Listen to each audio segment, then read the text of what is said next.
What's up, good people? We are in the building. See a lot of y'all having some fun, already laughing and enjoying that title. Yeah, we about to get into it. It's about to go down. We about to get into it. We about to get into it. Like to thank everybody who's coming in, who's already in, who's making it in. See, people already came in the building. Make sure you hit that like button. We about to get this thing started. I saw somebody say, "You just knew I was gonna be on time today." I don't know how you do that. I'm working on it. I'm working on it. Me and Ike one-on-ones we've been doing got me doing some soul searching. I'm gonna try to up my timeliness, my order in my life. I'm gonna try to up all of that coming to a theater near you. But all right, let's go. Let's get it.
Peace, folks.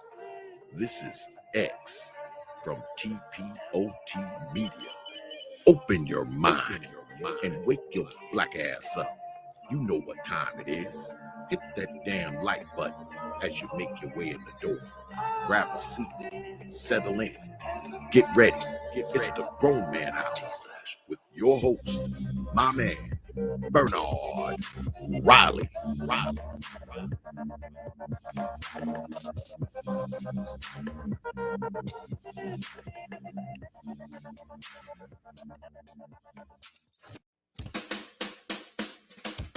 Hey, what's up, everybody? This is Mumia Obsidian Ali. You know who I am. I need no introduction, right? And you're listening to the Grown Man Hour with my man Bernard Riley, heard weekdays right here on YouTube. What do you think about that? How about that? Now let's get back on with the show. Thank you. All right. What's up, good people? We are back in the building once again. Make sure you hit that like button on your way in. I see we got 60 people who have made it on in here. You see me clicking that right there. Got exhausted from clicking it. Hit the like button on the way in. And while I'm telling y'all to do it, let me go ahead and do it my damn self because I haven't done it yet. Because I got to pull up the YouTube feed right now so I can do it, so I can get on it. So I can get on it and make it happen. Where we at? All right, there, the like button is hit. The like button is hit by me.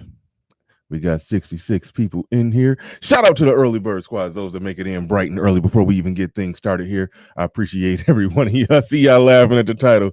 Yeah, we about to get into it, man. This shit got to stop. It got to stop all these game wars, all the battle for the VAG. Choose your weapon. It's getting ridiculous. But we about to talk about it. 205 Will says, why are we so worried about how dudes get women? As long as you're not breaking the law, it's fair game. Agreed 100%. Jessica X says, the title with a laughing face says, this should be a good show. It certainly will. The Mac the Trucker. Boy, this is gonna be fire. And you see, as Jessica X says right there, like the stream, like the stream. Game War 3 will be after today's show, Bernard. No, it won't. No, it won't. No, it won't. Goodman says, I'm Team Jawline. Team Jawline nigga in the house. Make some noise for Team Jawline nigga. Who you got? Oh man. Shout out to Agon Stark. Says good morning, everyone. LOL at the thumbnail. Man, I wanted to do way more with that thumbnail. If the thumbnails are mediocre, I did them myself. If they're a little creative, somebody else did it. Well, sometimes I'll make a creative one, but I'm limited in, how much I can actually do because I don't, know how to do the Photoshop thing. I got a little rinky dink editing software where I could do a little bit of stuff. But no, I really wanted to show out on that thumbnail. I really wanted to show out, but I couldn't. The Mac, the trucker says, this game versus non-game reminds me of Marvel Civil War. It divides the space in half every time. Yes, it does. Yes, it does. And some Cash Apps just came on through. Some Cash Apps or a Cash App just came on through.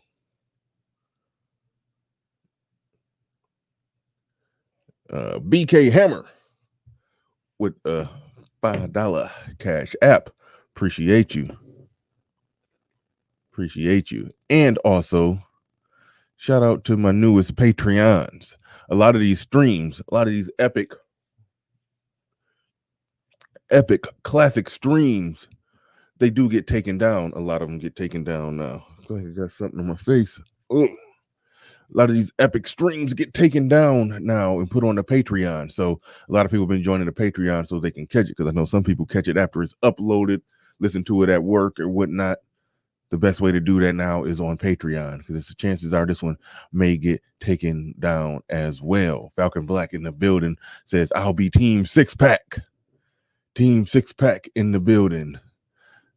Azrael, the Day Walker says, what the F is this? With a bunch of laughing face emojis. Falcon Black jawline niggas are simple. The Royal Rumble of masculinity. I like that. I went with the battle for the VAG. But yeah, that's a good one as well. That's a good one as well. I can't front with you on that one. Come on, man. Don't do that. Don't do that, passport perv gang. Don't do that.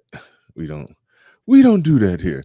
Ty City in the building with the super chat. He says this is the most appropriate discussion in the manosphere if it stays with the framework of the topic. I don't know if it's the most important, but one thing that can't be denied, and I'll just start right here. Shout out to everybody else in the building. We got 100 people in here, 57 on the likes. Let's get the likes up a little better. I like talking about women. I do. I just enjoy it. It's a fun topic. We're talking about sports or women. Little politics, little science and religion, all of that, but yeah, I enjoy talking about women. And a big part of what this space was about, as I understood it, and shout out to Zero, who's been around a while. He said big part of what it was about is talking about the social contract between men and women. That's a large part of what this space was about. No major way around that. Yes, there were some other things embedded, but that's a big part of what it was about. So the conversations about women are not going nowhere. Conversations about women are not going anywhere, because that's what this space is about. He says appropriate, not important. What do you mean by appropriate? Go ahead and flesh out what you mean by appropriate. Explain what you mean by there, but I'll still riff on what I was riffing on. But either way, the discussions in this space, it will always be about women. Women will always be in there. Yes, we smuggle in the other stuff, the money, the business, the Bitcoin, the politics, even though politics can be intertwined, especially when you're talking about Black women and the talking points of the manosphere. The politics are greatly intertwined. But the money, the business, Bitcoin, the trucking, the politics, the all of that stuff, it gets looped in, lumped in, smuggled in as just a part of it. But at its core, we're talking about women. So that ain't going nowhere. That ain't going nowhere. And I enjoy the discussions about women.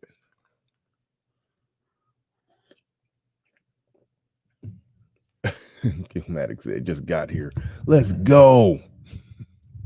Let's go. The discussions about the women are not going nowhere, but where the discussions are going, it is getting ridiculous at times. It's so many annoying things that keeps happening every time we get these discussions going. And there's the factions. And I put them in the title. It's the game dudes. It's all about the game. Then it's the face, and I didn't even know how important that one was. I thought like on the incel side of things, they would always say face is the most important thing, face and height. And I always felt like they said that because that's the things that they know they can't change. They know they can't improve on that. So it was fitting for them to say that, oh, all women care about is face and in height. Looks and height. That's what they care about. The one thing that they can't change. So that gives them, comfort in just saying, hey, I'm black pill. That was my assessment. I could be wrong, and there's more details to it. But I think what I just explained is a factor in the equation. That is a factor in the equation. And then there's the fitness in the body, the sex appeal dudes. Then there's the people that talk about money and resources. Then there's those that talk about passport, getting the hell out of Dodge, going to a completely different climate where it's easier. My position on all of them is all of them are viable ways to get women. They are. And it blows me away. And I was going to play the clip of it where homeboy East Up, I think his name was, East Up came on the panel the other day. Came on the panel and basically said it's all about your face. If your face game ain't looking good, then you dead in the water. Dead in the water. It don't matter how much money you got, some dude who better looking than you can take your woman. He even went as far to say, even for long-term mating, the face is the most important thing for a man. And I'm like that's something we just know that that's not true. But it's like people are basically on some choose your weapon. Like it's a video game. And whatever tool that they got, whatever their personal individual tool is, if it just happened to be that they're in shape, they want to big up and elevate that and try to dirty mac on all the other stuff. It just, and then the conversations get goofy. Just like that dude say, it don't matter how much money you got, a better looking dude can take your girl. You could be a better looking dude and a dude with more money can take your girl. Like that goes all over the place. It happens either way. A dude with money could lose his woman to some tall, ripped up jawline dude. It could happen. Or some dude with some more game who could spit some more flavor in the air, as they be saying. He probably could still creep up on her and talk her out her panties. It may not be as good looking. It may not have as much money. So why do we got this? Why are we sitting here going to war over a bullshit game of paper, scissors, rock? It's like that's what I'm talking about here. That's what I'm not understanding. That's what I'm not getting. It's multiple ways to get it. It's multiple ways to win.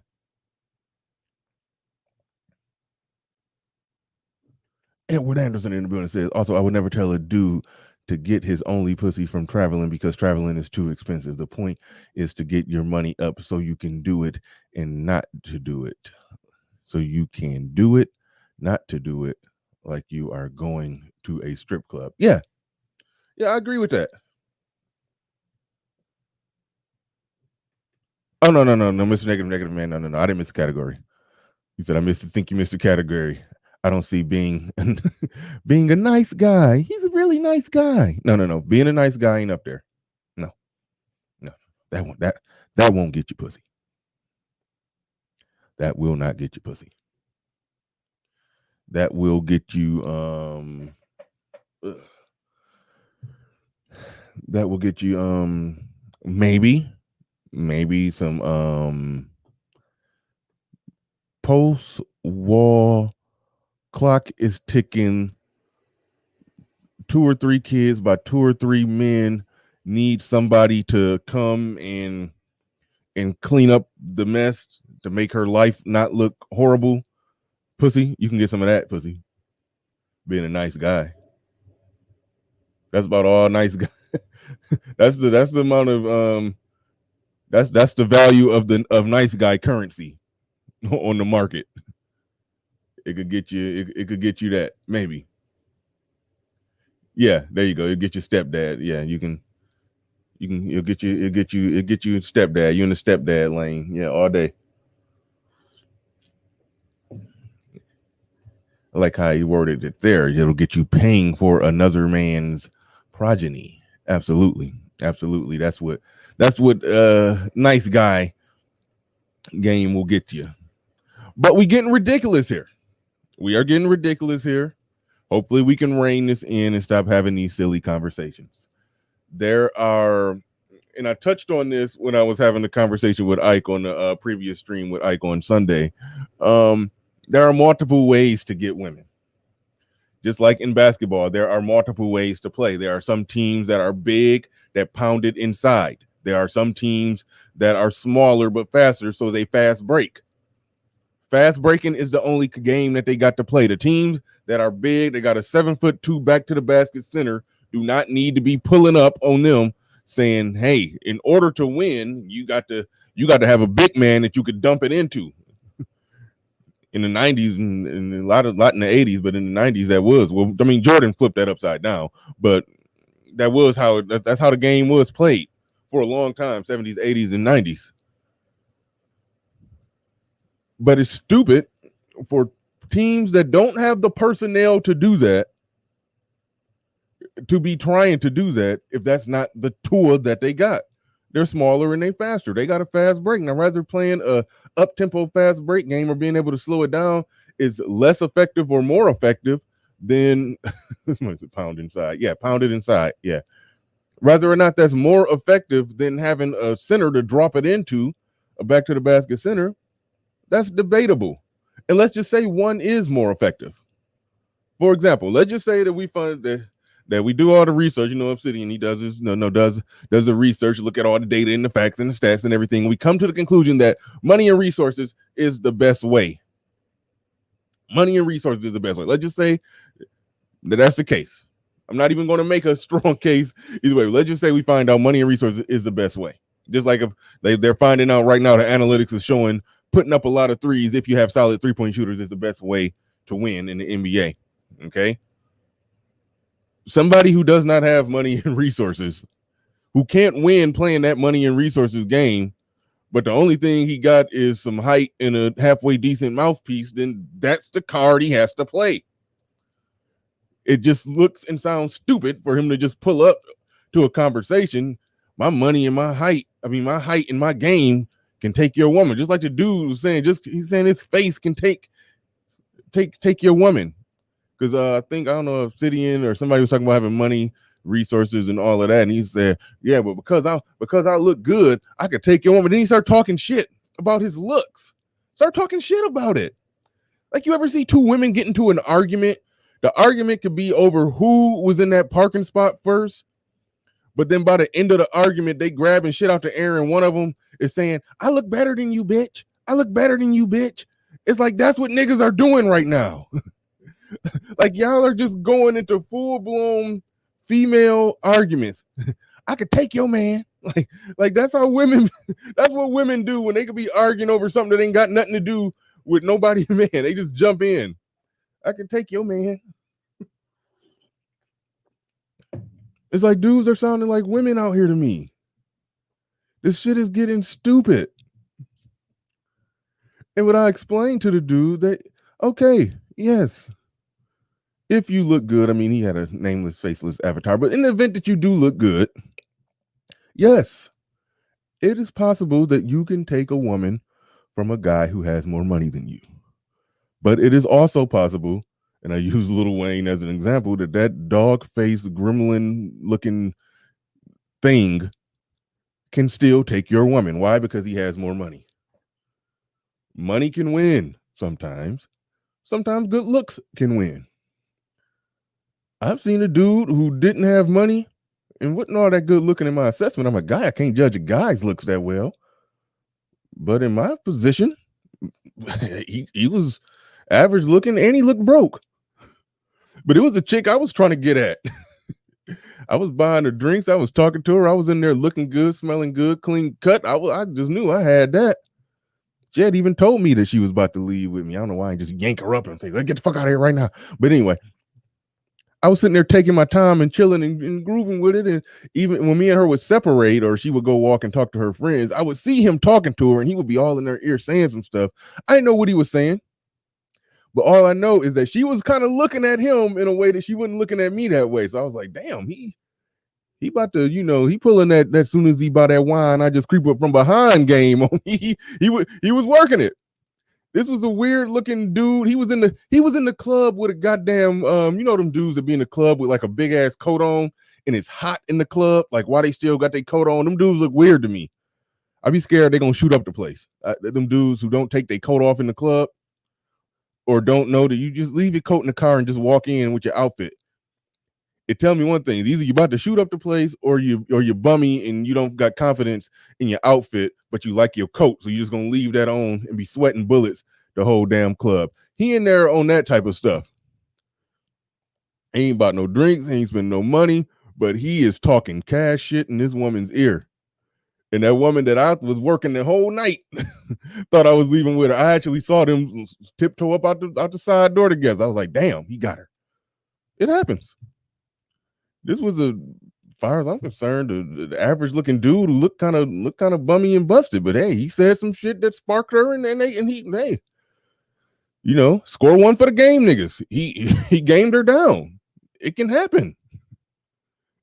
It could happen. So nobody. So it's like nobody is saying that either style don't work. Just like fast breaking works in the NBA, shooting a bunch of threes works, going inside works. Now we can look at the analytics, and they've concluded that the way that teams play today, like the 1994 New York Knicks, they couldn't beat the 2016 Golden Warriors just per the so-called experts in their analytics. They just don't think it's they don't think they don't they don't buy that it's going to happen. They think the fast pace and tempo that they play and shooting threes the way that they do, they just think a lot of those bigger teams from the 90s, like the Knicks, Patrick Ewing, Charles Oakley, Charles Smith, that was a humongous starting lineup. John Starks at the two, who couldn't really shoot threes that good. They didn't have shooting out there. They went very fast. They was just big. Anthony Mason coming off the bench, they was just big. That was all they was big, and they fouled the hell out of Jordan. That was their strategy. But so even though in a one-on-one race against the 2016 Golden State Warriors, oh yeah, Xavier McDaniels, oh yeah, Xavier McDaniels guarding Klay Thompson. Yeah, no, it will get goofy out there. It will get real goofy out there on the matchups. But especially if I talk about the Warriors with Kevin Durant, you'll have Oakley, Charles Oakley having to guard Durant. Pablo says Starks killing Curry killing Starks. Actually, depending on what year, it would be either Doc Rivers or Derek Harper guarding Curry. I mean, them ankles are gonna get ripped in half.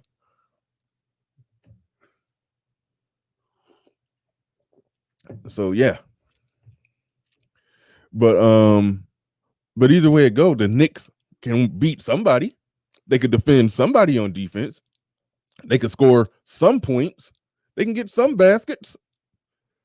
So it's not that the Knicks, even though the weapon that they have may be ineffective compared to the modern day Golden State Warriors when healthy weapon, even if that weapon is ineffective compared to that, the Knicks are effective on somebody. I think, probably out of the 30 teams in the league, I think the 94 Knicks probably could still beat probably 22 of them. Probably still better than 22 of the teams, which means you're probably a team that can make it to the second round of the playoffs. Give it a few injuries and a good little luck, you might win a championship.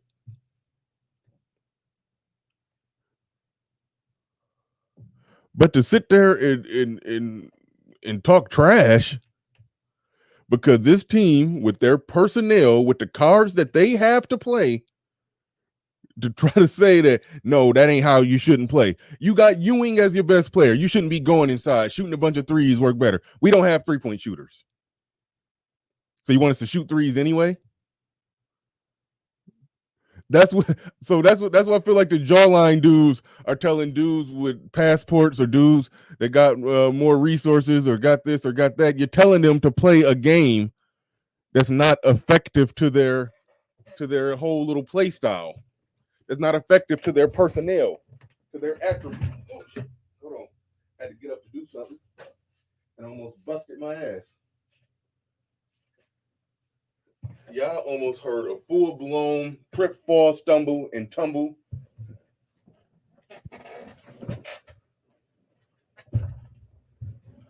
Y'all almost heard me hurt myself. I had to get up to mess with my camera. Y'all noticed the autofocus ain't autofocusing today. So that means after 30 minutes, my camera turned off.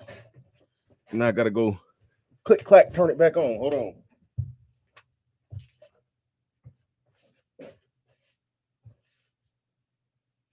Click, clack. All right, there we go. I'm ordering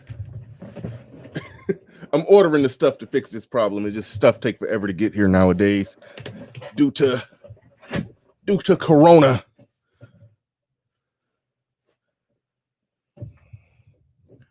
All right, now here come the people hating on Ewing. Y'all can get out of here with that. Ewing was a beast. Mr. Shane Bitcher says Ewing was the wink link. He slowed him down. By about 97, 98. Really by about 98. That's when he starts slowing them down, because I see somebody mentioned their run in 99. Oh, that was you. Yeah, he said the Knicks made a run in 99 with Ewing out. Yes, Ewing was injured, and Ewing was reduced down basically to a role player. But they didn't make that run with the same team that they had, just minus Ewing. I mean, the team that they had throughout the 90s, the team that we talked about earlier, that's not the team that they made that run with. They completely retooled and did a damn good job. They had Spreewell in his prime, Allen Houston in his prime, Larry Johnson, and Marcus Camby. That's a damn good, and Charlie Ward at the point. Like that's a good squad. That's a damn good squad. And Ewing was getting old, and then so they started rebuilding while Ewing was still on the roster. And he got injured. They was able to make that run. They were the 8th seed, and they made a playoff run and made it to the finals without Patrick Ewing while he was injured. So there's that.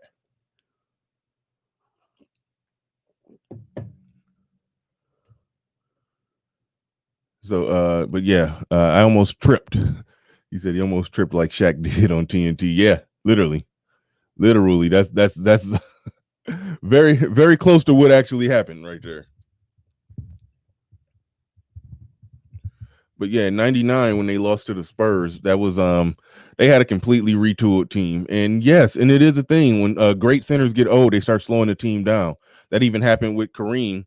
The Lakers, it was a moment where he was getting older, but he wasn't slowing down the fast break. And when the fast break didn't work, they could still go inside to him. Once he got to the point where he wasn't dominating inside and he was slowing down the fast break, it was like, hey, what's the use of you being out here? They played better when they brought in I forgot who their backup center was, but they would bring in a backup center that could just run up and down the court faster, and they did. They played better without Kareem. So that happens when centers get old. But that was old Patrick Ewing. That wasn't young Patrick Ewing who could actually play. Patrick Ewing was a beast. He just wasn't as good as Olajuwon, Shaq, and David Robinson. But other than that, he was solid. I don't think he stopped anybody else from eating. What you talking about? He didn't stop nobody else from eating. Starks was the best scorer that they actually put around him. You know, they didn't really have. You know what? I was about to say Michael Thompson was the backup. I was seriously about to say that. Good stuff, Body Thug. Good stuff. I was about to say that, but I wasn't sure. Good stuff. Good stuff.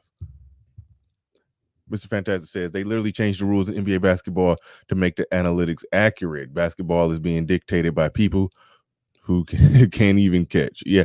Okay. I mean, I don't think they changed the rules to make the analytics accurate. They did change the rules to try to make the game more upbeat. If you go look at the stats, well, in the 90s, teams was scoring in the 90s and 80s. They did want to fix that. They was able to do ratings as long as Jordan was in the league. It didn't matter that the games were slow and back to the basket and people walking the ball up the court. So yeah, they changed the rule to try to increase the tempo of the game. That much can't be denied. They did do that, but they didn't do it to make the analytics accurate. It's a number of factors that led to yeah, Charles. I agree. Charles Smith was garbage. He was a 6'10" small forward who couldn't shoot, couldn't dribble, or post up. What did he do? Why was he on the court?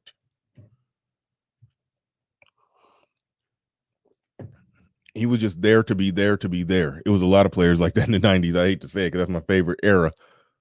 That's when I fell in love with the game, so to speak. But yeah, it was a lot of that.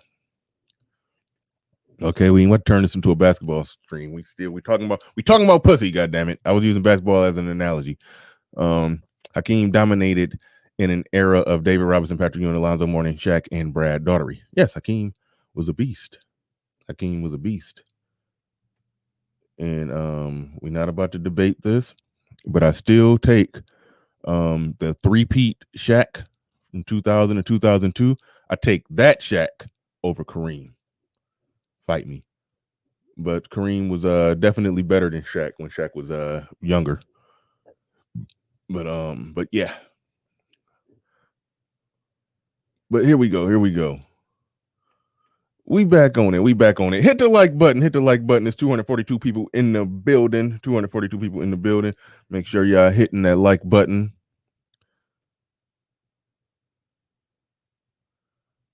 Make sure y'all hitting that like button. But what I'm trying to figure out here with this stream is what I don't get what all the fighting is for. It's like this is just turned into just one big place where dudes come in and do some cyber dirty macking over perceived imaginary women that they claim other people don't got. It's almost like it's majority men here. Let's just make that clear. Even though some women sprinkled around in the midst, but it's majority of men here. They come here just to argue over who ain't got no bitches. Like that's what it's turned into. And it's getting ridiculous, and it turns into so many unnecessary fights. Unnecessary fights across the board. Where, you know, if we're having a sensible conversation, let's just say we're having a sensible conversation about the community, about black people, about black relationships. I mean, and some sensible conversations could be had there. You know, and shout out to Obsidian. I think he led the charge on what was some sensible conversations about what works and what doesn't work.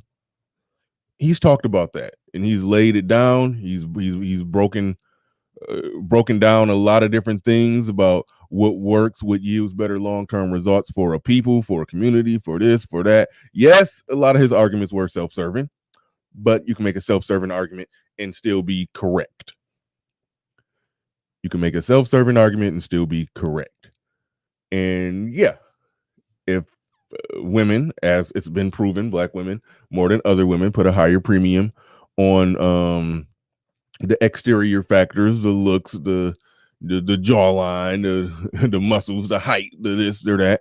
They put a higher premium on that than other women, and they put a lower premium on all the extra stuff. It was a study that proved that the other women looked at all the important stuff what the man ultimately brings to the table, as I like to say, the competence, character, willingness to commit, and all of that. Other women tend to look at those kind of things and then work their way backwards and see, okay, now he does have some nice bedroom eyes too. That's a bonus, you know.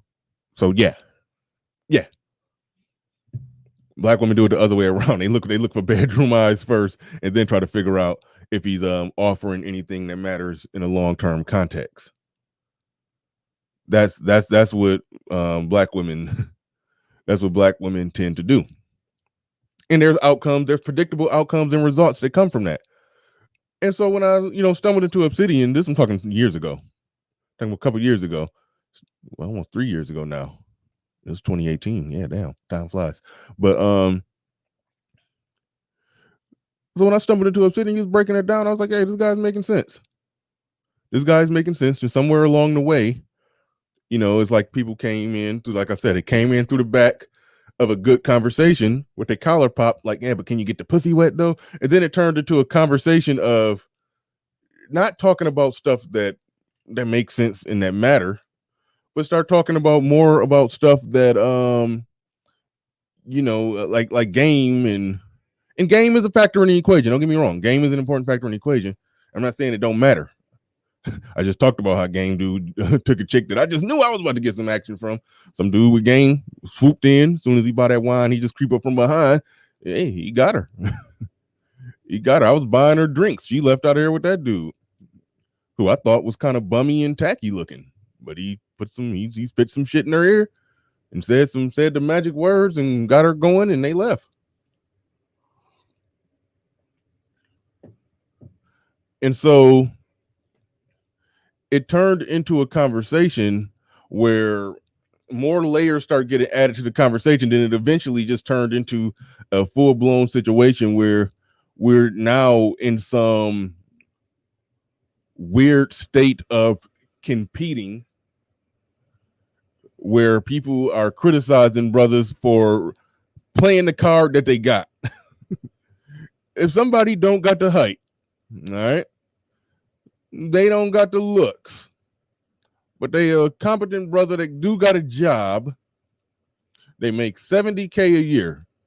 They keep their overhead low, which means they can save their money and go travel and see the world and mess with some foreign chicks. If that's the card they got to play. Now, yes, if they up their mouthpiece, maybe they could get on a little better with the women here. But still, their lack of looks and height and charisma and high social skills and all of that probably makes it to where they can get on with some women here, but it's not going to be consistently the type of women that they want.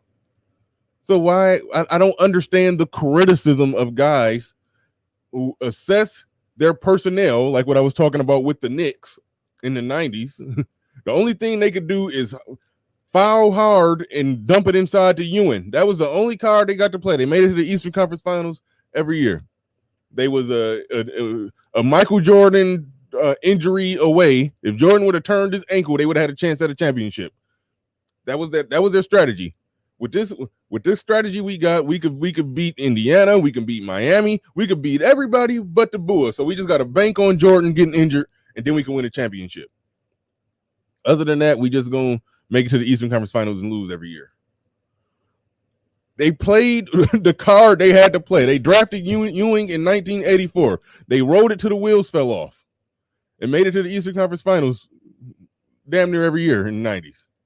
They rode it till the wheels fall off. They played the card that they had to play. It's just getting stupid when guys are pulling up on guys who the card that they have to play, the card that they have to play, they're saying, no, that a guy who has this card can take your woman. Okay, a guy who has that same card, but is better at that particular card, could still take your woman, could still beat you. Everybody can lose. Everybody can lose. So it just turns into a situation where we obviously understand that you gotta play your hand. You gotta play your hand you dealt. Now you can do things to try to improve some things. If you're out of shape, then yeah, okay, you can get in better shape. If your money is lacking, you could do things to get your money up. But the dudes who, let's just say they got a mouthpiece and they think they pretty, like the dude who was basically arguing, came on my panel arguing like a bitch.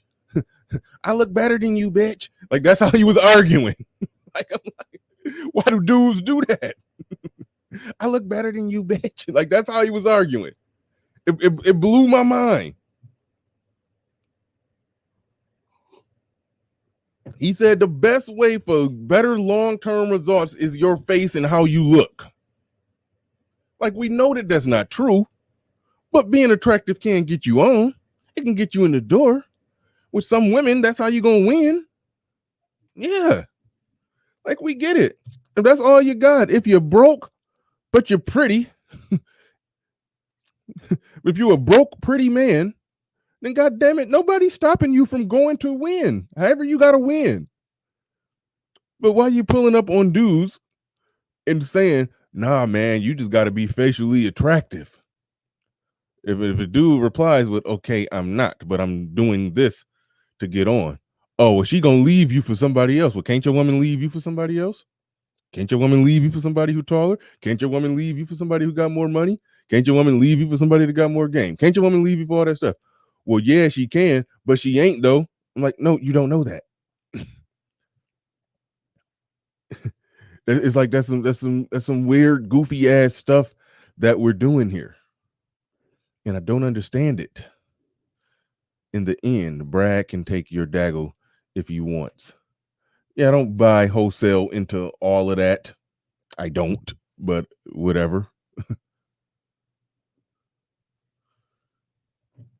I don't even buy the whole concept of that when you look a certain way, you don't need game. Or you don't need this, or you don't need that.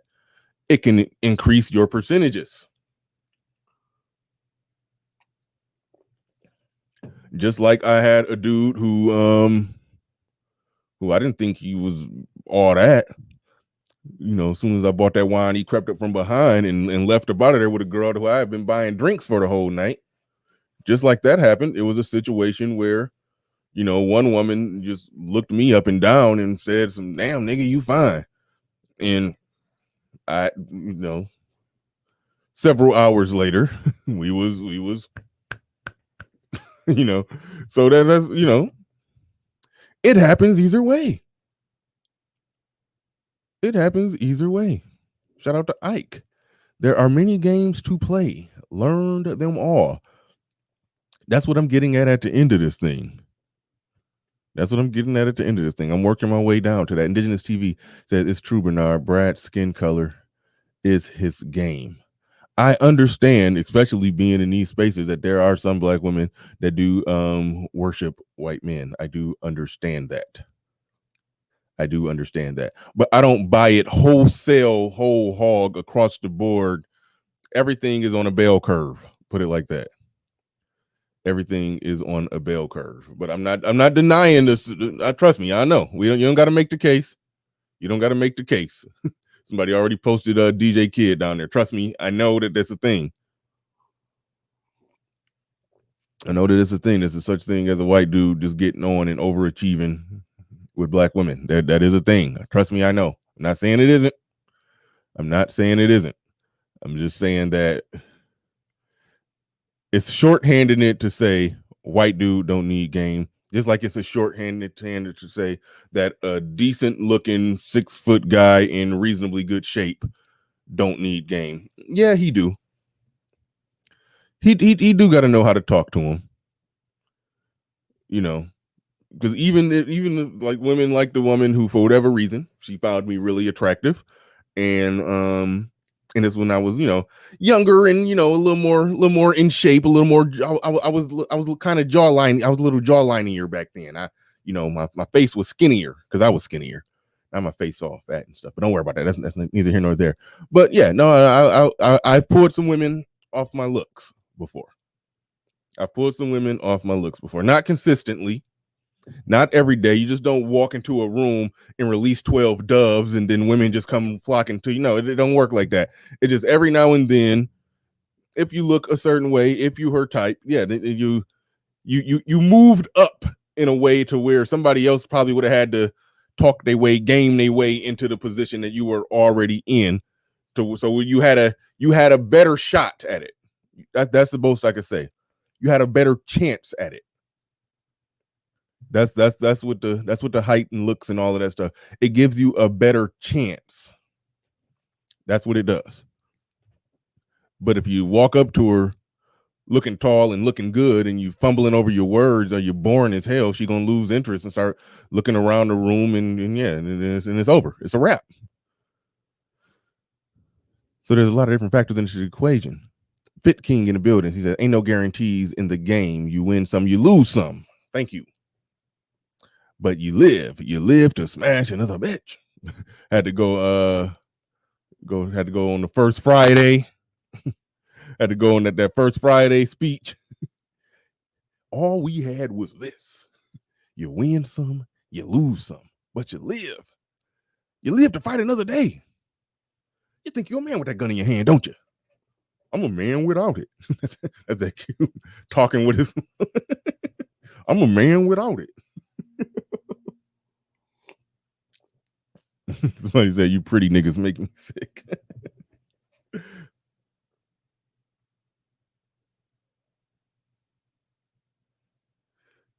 Ike Ogiaman. Oh yeah. Ike Ogiaman. Ogiaman. Ike, next time we do a one-on-one, we talking about white Jesus. Because I was getting you to talk about God and you was doing that Jordan Peterson spin move on me. We're going to do something called Do Black People Need to Let Go of White Jesus? We're going to do something like that. But shout out to Ike and my newest Patreons. My newest Patreons. Shout out to all of y'all, everybody that's on the Patreon list. But shout out to Ike for dropping a $125 cash app. Let me make you the formal sponsor of today's show. Today's show is brought to you by. Give me 1 second, good people. 1 second, good people. Let me see how fast I can type. Not very fast. Not very fast. I got the sponsors in the scrolling part of the show at the bottom down there. Don't nobody leave while I'm typing. All right, I got it. Excuse me. There we go. All right. But no, that's good stuff. Fit King is no guarantees. There are no guarantees. But the dude who came on here and said the face is better for long-term results. I mean, come on. That's where we just going, we getting out of control and we got to rein this thing in. We got to stop doing all of these these battle for the VAG, choose your weapon type of death matches over who could make the case that they can get more pussy. Because it's not even a real battle over who can get the most. Who can come online behind a faceless avatar in many cases and make the case that they could get more pussy? Who can do that? That's what this is turning to. Goku said, looks are king. Goku 22 says, looks are king, though. Not exactly. There's many ways to play the game, but sometimes in some situations with some women, yes, looks are everything. Looks will win. But just like a dude who looked good can take the woman from a guy who got money, the guy who got money can take the woman from a dude that looks good. I mean, I've been on many sides of the scale. I was with that woman that left with that younger dude. He was about 22 in the club with a big ass coat on, sweating bullets, not buying no drinks, not doing nothing, sitting by himself. He just looked weird. He gamed that chick down and left with her. When I was the guy in there, I was dressed nice, looking good. I didn't have that much money, but I was looking like I had money that night. Just yeah, I get it. We black. We understand what I'm talking about. I was looking like I had money that night. She left up out of there with that young dude on me. Now, on the other hand, I've been a dude, and this chick, she was I was saying she was an 8. She probably was really just an eternal 7 with a really nice body. Really nice body. Who I was smashing for I don't know, I want to say it was 6 months to a year. Yeah, fantastic. I know, never buy drinks, Phil. I've had sex with more women that I've not bought drinks for than women that I have bought drinks for. Buying drinks has never yielded any benefit. Women the women came in and bought me a drink. The woman offered to buy me a drink. Then that was how I really knew I was in. But sometimes you do got to buy drinks, but it's don't think that drinks, buying them drinks mean anything. But anyway, buying them drinks don't mean nothing. But this chick, I was smashing for a good little while.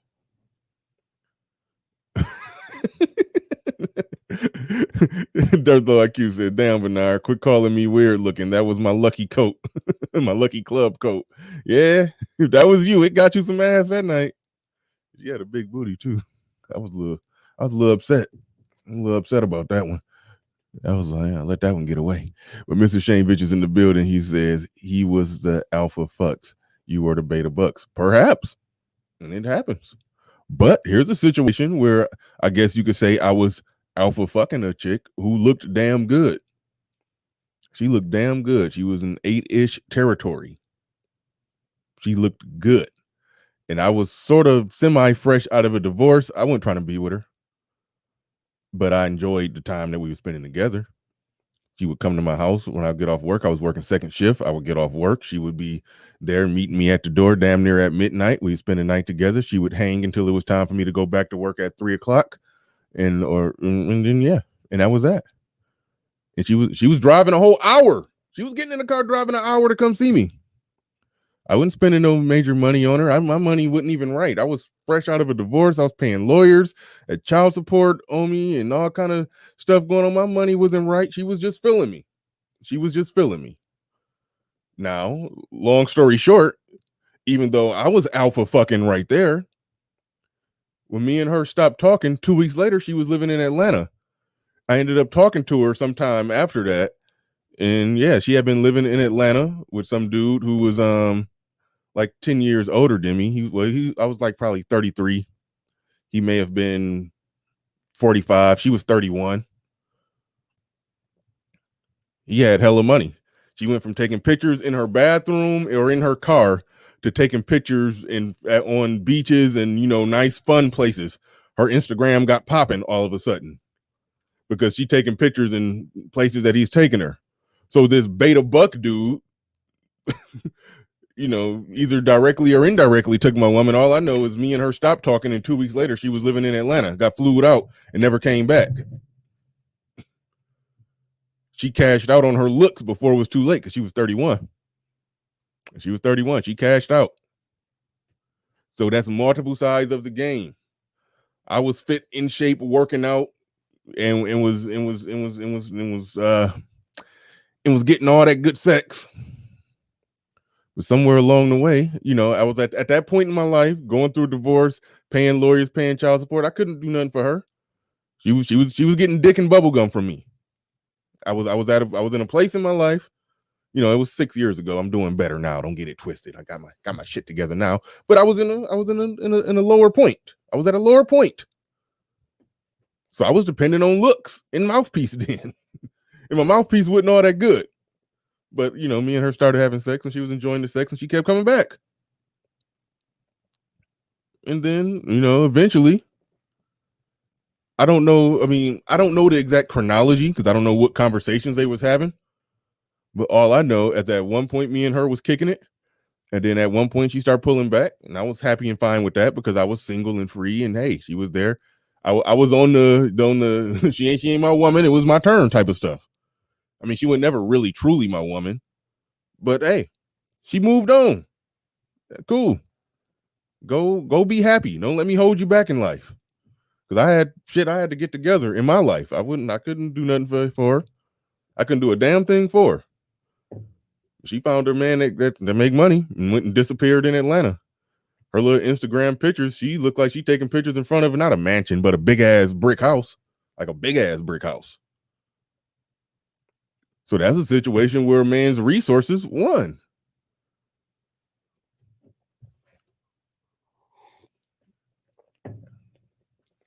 If you've been out there dealing with women, you have seen situations where money has won, where game has won, where looks have won, where there's multiple ways to win.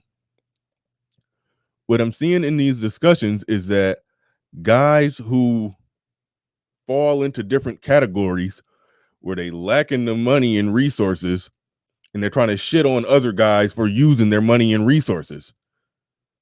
And that's stupid. That's stupid. Now, it do need to be a countercheck, a counterbalance, because the guys who are getting on with the women without money and resources, yeah, it can be some hate the other way around from the guys who do got the money, saying that you guys are this, you're that, you're ruining this society and ruining the community and making babies and not taking care of them and all that, all of that. Oh yeah, there's that aspect of it too, and I can follow that one if the conversation stays focused on long-term outcomes. I can't go with it if it's just criticizing a man because he's getting some pussy. Now, if somebody tell me they got 3 baby mamas in 3 different states, I'm like, and where do you work? You work at the post office? Nah, you ain't no way you taking care of all of those kids. So in that situation, I got to side eye that guy, and he's still talking about game and bitches and this or that. Yeah, you part of the problem. You part of the problem. I can't get jiggy with that. But I can't just fight a guy or argue with a guy just because women find him more select than what they may find me or this guy or that guy or whatever guy. I can't get jiggy with that. I can't go that right. Go that route. JJ in the building, he says, I'm way more productive out of the country once a month than spending every weekend in the club. And I get work on my retirement landing years early. Yeah, good stuff. And that's another aspect of the game too, that people got to stop hating on that aspect of it. The passport aspect of it. The hating on that got to stop. I don't understand it. I don't understand that one. Somebody said camera out, Bernard. Yeah, I know my situation here. I just gotta try not to bust my ass again when I get up to play with my camera.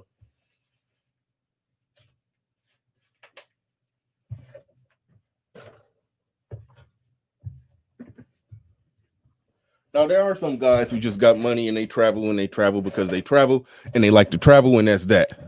But then there are some guys who made a calculated decision. Okay, I'm not the socialite here. I don't got extreme social skills. I don't got extreme social skills out here. I don't got or game.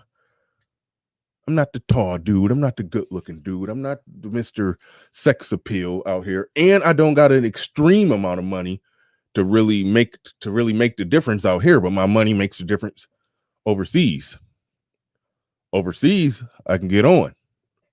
Overseas is women that really value a man that makes $70,000 a year. Overseas is women that value that. And they can go from living in a third world country to coming over here with me and rocking with me. And shout out to Pablo Frescobar. A lot of he had a stream where they showed receipts. A lot of the men who got married to foreign women, they showed their wives. They showed receipts. These men are happily married, got women that look good. And not criticizing brother, but some of them didn't look super on the select side of the scale. They weren't just looking like Quasimodo or no shit or nothing like that. But they wasn't super duper select. but they were with some women that were bare minimum 7s. And hey, they building a life with these women. And I was like, hey, high five. Good stuff. I shouted out brothers who figured out a way to win. Like that. How could you see anything wrong with that?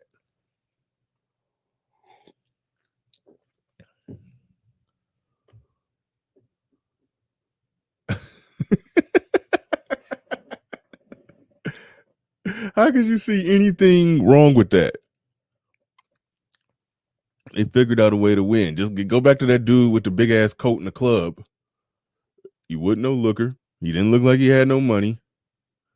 He didn't look like he had nothing particular going for himself, but he knew how to talk to him, and he just figured out a way to win. Now, I like when Obsidian had a conversation when he started talking about long-term results. But if we just talking about just a dude using whatever he got to get his dick wet that night, or just in general to get his dick wet, that's something that I can't. I'm not going to criticize him. Ed Unchained in the building says Bernard lying. Bernard get hoes off dime bags of edges. Hashtag Silky Weave Empire. You would be shocked. For those that don't know, I'm kind of in the kinder to it. I modestly talk about it, but I'm in the because it's I'm in the weave business. I'm in the weave business. Yes, I buy weave in bulk in wholesale, rent out office space, and advertise on Facebook Marketplace. And yeah, I flip hair. Yeah, that's what I do. That's what I do quite often when I get off of here. But it's more or less kind of by appointment. So it's not like I have a store opened up. So it's not an all day time consuming thing like that. I would like for it to be like that. It's a complicated business. It's a complicated business. It is. It's layers to it that it's some annoying aspects to it. But yeah, that's what I do. And some people have theorized that I get women based off that. And let me tell you this. When you see how black women look when they showing up to buy some weave, which means they don't got it in their hair, which means their hair ain't done, but they be showing up no makeup on, man. It don't be nothing to see. It was only one time where some chicks, I sold some hair to some chicks, and they pulled up. It was mother and daughter, but they looked the same age, and they was bad as hell. And I was like, damn. Yeah, and I hate to get all racial. I mean, not racial, but colorist on this. But they were light skinned at it, and they had long hair. So I'm like, what the is y'all buying this weave for your dark skinned friend? Like y'all don't look like y'all need it. Like y'all didn't. Y'all don't even look like y'all need this. But most of the time, no, like real talk. I'm strictly business. I'm strictly business on that front. It ain't. I've never had nothing going with a client or customer ever. Strictly business on that front. And it was even one of them who I could tell she kind of liked me, but I keep it strictly business. Strictly business. But she did a few little choosing signal, take the temperature things, and no, it ain't. I ain't no. Deacon Dave in the building. He says, "How can someone talk shiz about traveling if they never been? Honestly, when you come back, you don't want to see these women here."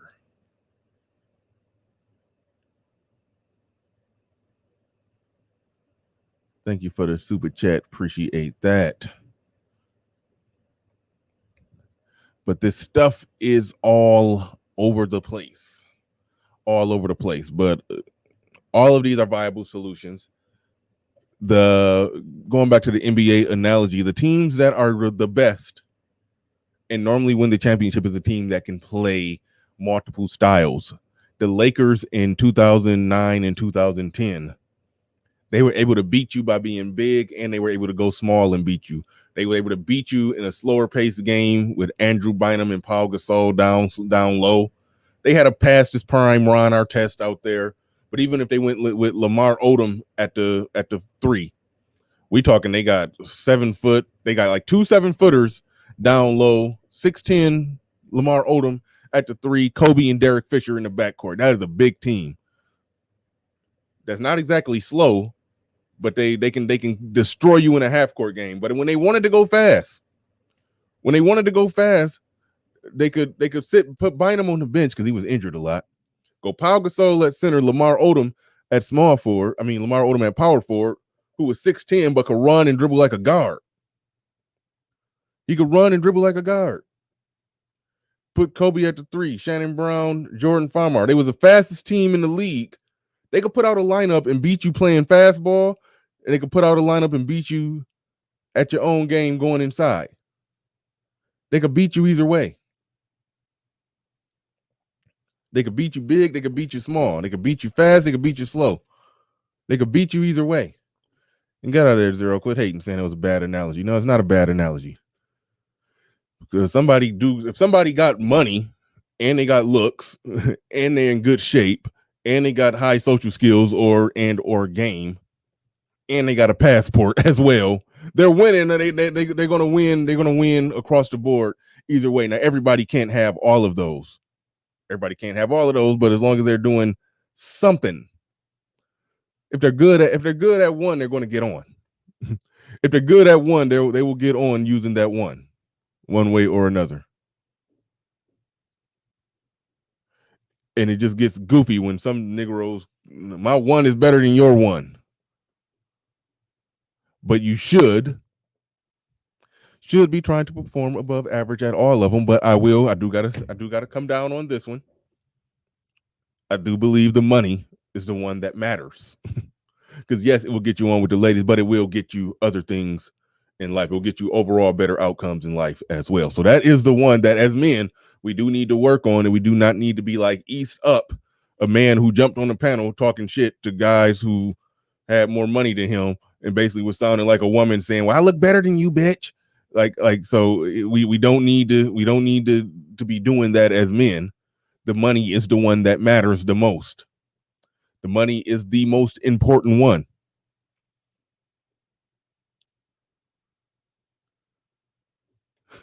Yeah, cut it out.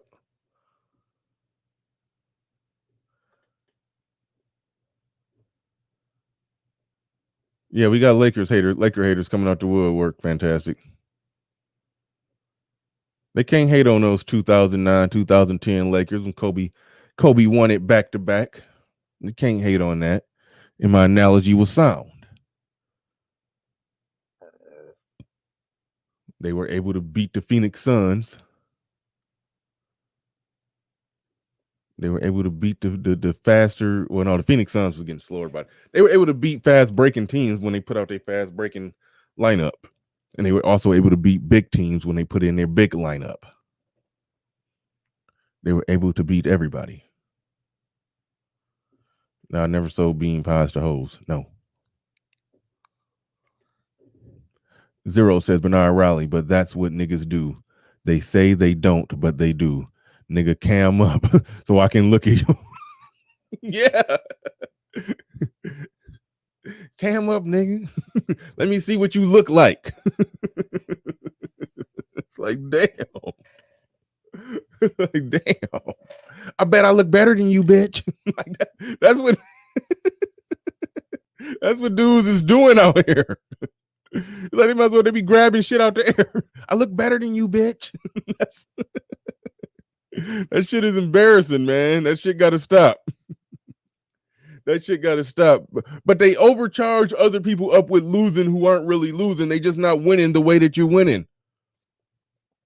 94 New York Knicks won the way that they won. They couldn't win a championship, but they scored. They did beat a lot of teams. But the 2016 Golden State Warriors are saying, but you can't shoot threes like me. You need to shoot threes. No, we don't have 3-point shooting personnel. That's not what we do. Now, if we develop some good 3-point shooting, or we make a trade and move in a few good 3-point shooters, like they did. They tried to get Hubert Davis, who's like number 2 all time on the 3-point shooting, 3-point percentage. So they did try to work in a 3-point shooter. They were trying, but trades were, a little little difficult back then. You had to play with the guys you had. So they tried to win with the personnel they had. That's all that's what they had to do.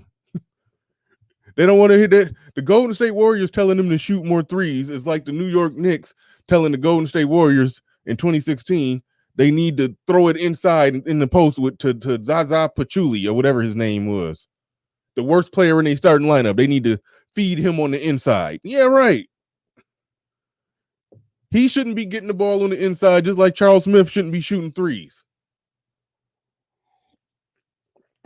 So the shit gets goofy, but ideally, as men, you're going to do better out there. The more of those attributes and qualities that you have, you're going to do better out there. But we overcharge other people up with losing. Well, what happens when that woman who you passported up and you brought over here, okay, what happened when she started dealing with other men from over here? Or what happened when those guys go over there? Or what happened? Okay, you might lose your bitch. It happens. Just like I explained how I've lost some, how I've gained some. I'm sure it was the chick that I told you about who went and got, flew out to Atlanta and never came back, who cashed out her look. Some dude in Atlanta who was like 13 years older than me or 12 years older than me bought her, and she left and went to Atlanta and never came back. Just like some dude with money, flew the chick out and I never saw her again. Just like that happened. Yeah, it always can happen. Nobody has an ironclad way of winning 100% of the time. So that's where it gets goofy. But we overcharge other people up with losing far more than what they're actually losing because they're playing the card that they have and they're figuring out a way to win given their personnel and attributes that they have. It gets goofy. But the true winner is somebody who has a combination of all. If you got a combination of all, great. Quit telling other men, well, all you got to do is just be 6 inches taller. All you got to do is just have a better face. Like, why the fuck are men doing this? Like, that makes no damn sense. The only thing we really ought to be saying is, hey, you should improve yourself and get your money up. Regardless of what outcomes you getting or trying to get or want, you should be trying to get your money up anyway. And that will happen to help you with women. Because that's something that we can change and we can tweak. But just overall, just turning into the dirty manosphere, it's just getting ridiculous. And then overcharging up people with losing. That ain't really losing, but they could do a little better. But no, they got to be all incel. If you ain't getting pussy the way I get pussy, you an incel. That's what niggas are actually out here doing. Brad Sing the Blues in the building. He says, what kind of Super Smash Bros is this? Jawline versus Game Nigga versus LML. This is why women take advantage. Yeah. This stuff is it's getting out of control. It's getting out of control. Remington Rush Low. LeBron getting knocked by Dwight Howard's Magic team. Oh, yeah, yep. 2009. Even though he did hit that 3. But then they choked after that. I was very disappointed. I thought we was going to see LeBron and Kobe in the finals against each other. LeBron blew it.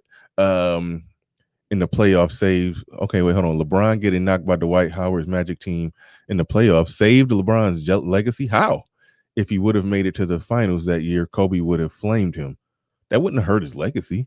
And we wouldn't be having this goofy MJ versus LeBron debate. Yeah, we would. A younger LeBron on a worse team can lose to Kobe's better team, and then LeBron can still go. Yeah, LeBron would be 4-11 in the NBA Finals right now instead of 4-10. So that wouldn't hurt his legacy. That's that. You throwing some Skip Bayless logic on us. Getting swept in the first round doesn't hurt your legacy, but losing in the finals, which is a better accomplishment than getting swept in the first round, does hurt your legacy because it counts as a finals loss. I don't play that.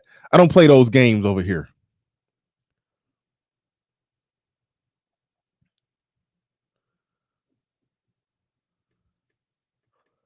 I don't play those games over here.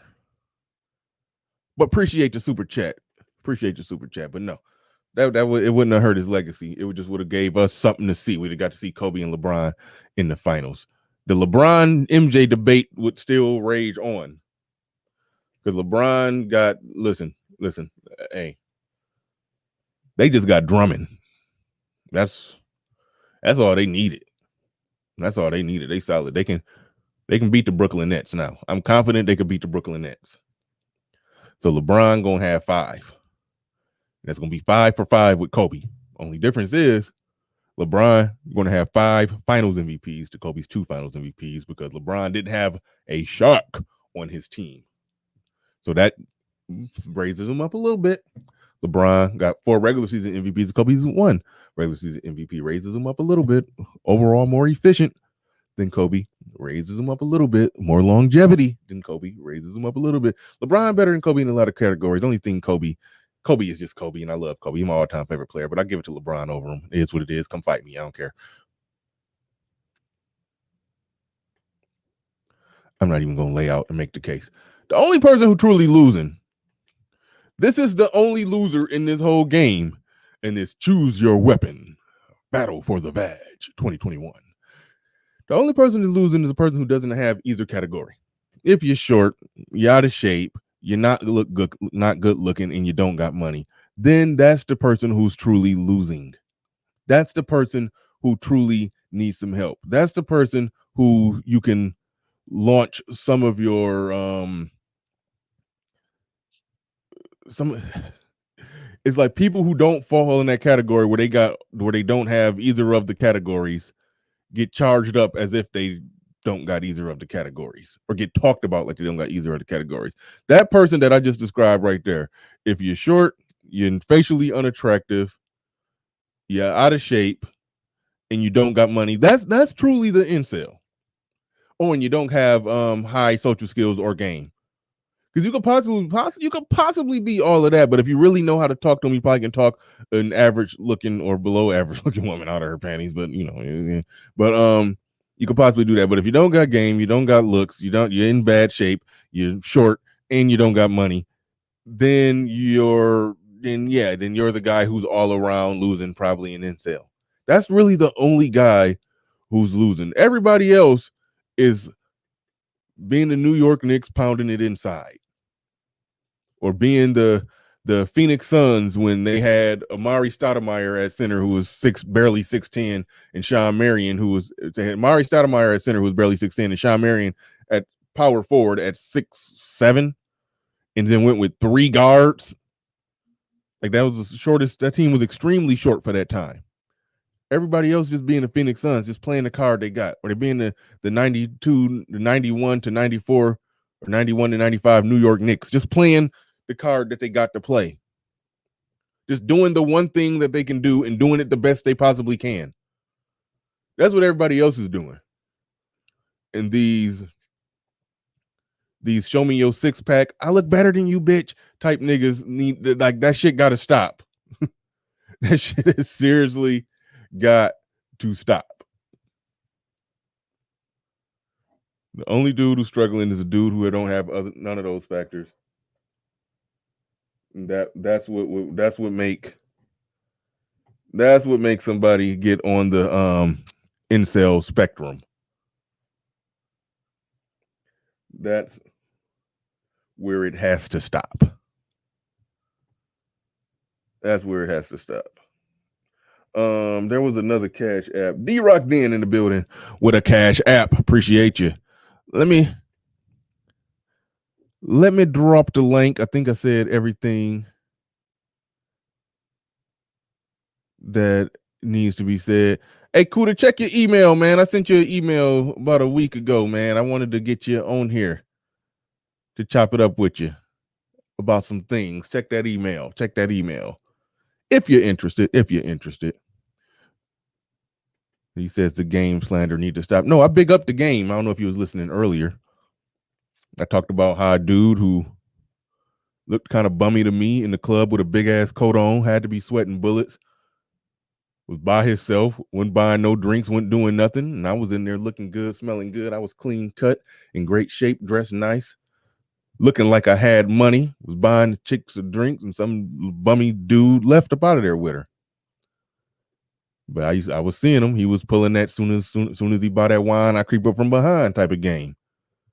Every time he was talking to her, he was saying some shit in her ear, and she was looking like she was getting excited. End of the day, he left with her. He gamed her down. He won. Game can win. Game can win. So no. It wasn't no game slander. I acknowledge that game is a weapon. Women are impressionable. Yes, you can say some shit to them in their ear and get them going and make them do some stuff that they probably wouldn't intending on doing with your dingy ass. But so yeah, game can get you in the game. Skizzy in the building with the super chat. Skizzy215. Thank you for the super chat. Appreciate that. Mr. Shane Visions in the building. He says East Up dude might really be Little Nas Triple X. Okay, sure. Here come that link. Fantastic.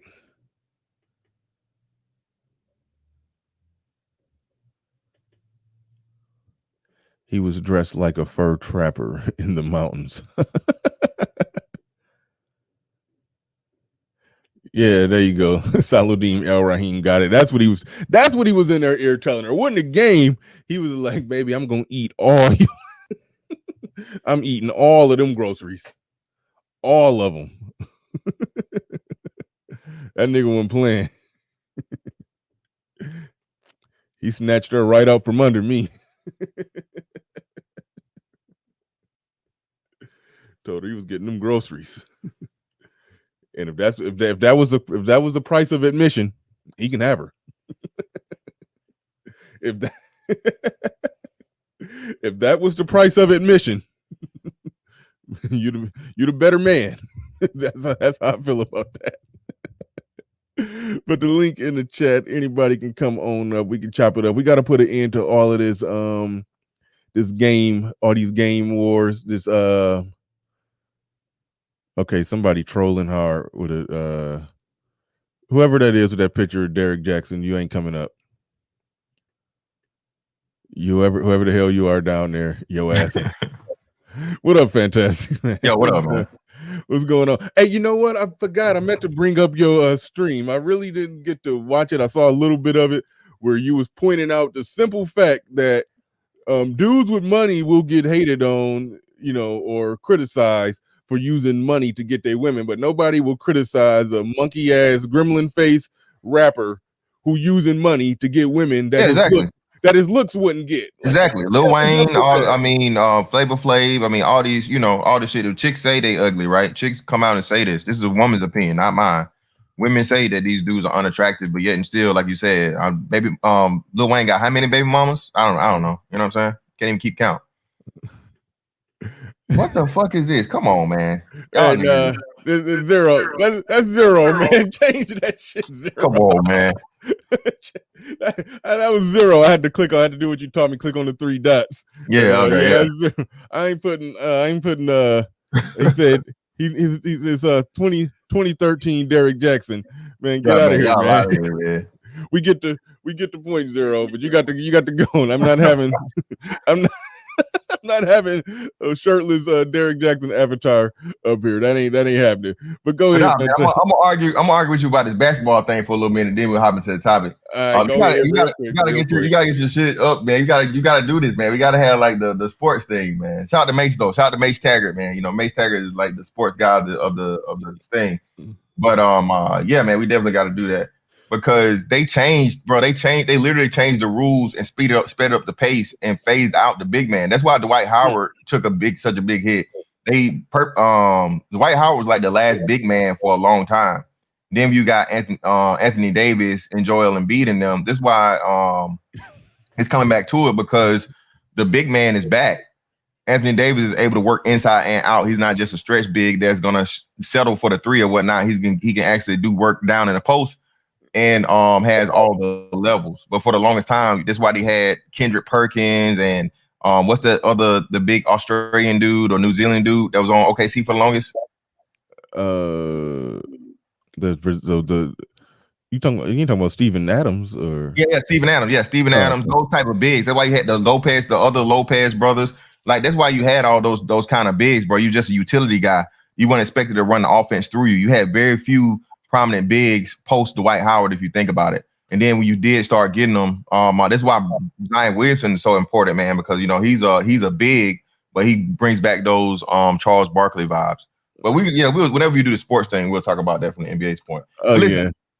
Wait, hold on, 0-0. I'll let you come up as 2013 Derek Jackson to share your story if you got something. All right. I just couldn't do it, man. I couldn't look at that damn picture up there. All right, go ahead, man. Yeah, but as far as the game thing, listen, man, this is a one-sided argument, bro. Like niggas give credit to there being more than one way to get a woman, but the game niggas say, nah, you niggas is lame, and if you do this, you lame. If you do this, you a trick. If you do this, you a simp. If you do all this shit, they're the one that are being dismissive and again, reductive. It's always coming from a one side. But when niggas that's on the other side of it say, hey man, there's more than one way to do this thing. No, nigga, that shit lame. Oh, nigga, you caking. Oh, nigga, you this, you that. And then come to find out, these niggas doing the same shit. All these niggas are claiming that they don't this and they don't that and whatever. There's going to eventually be that one bitch they run into, that one chick they motherfucker run into, bro. And they go do all this shit. Again, the game shit is everything, anything, and nothing at the same time. If you ask a nigga, okay, well, what is this? And then furthermore, like I said, all this stuff already has a predetermined and well mapped out answer and equation. Because look, all is mouthpiece, that's social skills and charisma. What's the other shit they talk about? And then when you say, well, hey man, that's just social skills and charisma. You say, no, it's not. No, man, it ain't that. It ain't that. So what is it, brother? Tell me outside without using the word game. Explain to me what the game is when you talk to a female and you catch her interest through your verbal abilities. Same thing like you said again, Bernard, too, with the physiological shit. A lot of niggas be real butthurt about that. Shout out to the Little Fella Federation. The Little Fella Federation they got hits out on niggas right now, man. Hey, you got to be careful if you over 6'1", nigga. You got to be careful in these streets. The Little Fella Federation is mad. That's something that, again, you cannot help. But that's game, though. Because why? That's the original game of biological cues that you cannot deny through fucking science. A woman's going to find the most dominant, the biggest, the strongest, the person that gives the cues of having the best chance for her offspring surviving. That she's going to naturally be attracted to that guy no matter what. She cannot override that. And nature literally set it up that way so human beings could survive. So it's a whole bunch of shit, man. But like you said, when you really get down into it, these game dudes just not as smart as they think they are. And they're literally bastardizing well-established, long known about processes and attractions and things that they don't know shit about, but they just bastardize it and call it game and then tell you don't know what the fuck you talking about when you can actually explain down to the science and to the motherfucking actual, the actual data and research and stuff behind it to what it really is. But when you tell them that, they're going to deny it and say, no, nigga, you just don't understand, nigga. You lame, you this, you that. So that just is what it is, bro. Yeah, I'll say just like somebody got background, but yeah, just like we're hardwired through evolution to see a small waist in a nice ass or some big breast, we're hardwired to see that as attractive.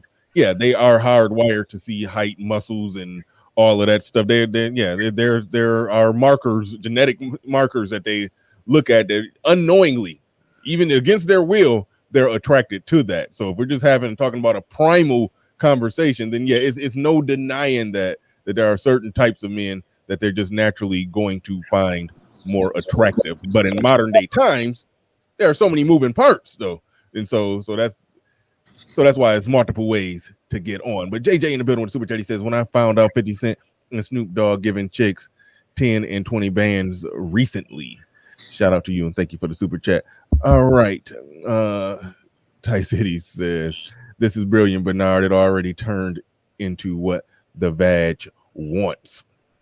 Shout out to Ty City. Mr. Shane Bitch is in the building with a Super Chat. He says, what did he say? I thought you weren't bring Lil Nas X back on. I didn't say I wouldn't bring him back on, but okay, I'm not gonna call him that. You called him that. All right, we're going to the old man in the building. We got the floor. You got the mic. Hey, what's going on, Bernard? What's going on? Welcome back. As it turns out, I just happened to be writing about all this week for the Negro Manosphere, and looking forward to the discussion. Somebody has a fire alarm problem. That's I think that's east up. You need to get your woman up there to fix that. All right. I'm just playing. All right, go ahead, Obsidian. So yeah, my whole there's a lot of different directions you can go with this, but I'm glad that you specifically focused on the game end of things. And I think that my argument is that Jackson represents a opportunity, a rather rare one, to be honest, to actually assess, to the extent that he, is in possession of game. Is it, does he have tight game? Is it rudimentary? Is it non-existent? Is it trash?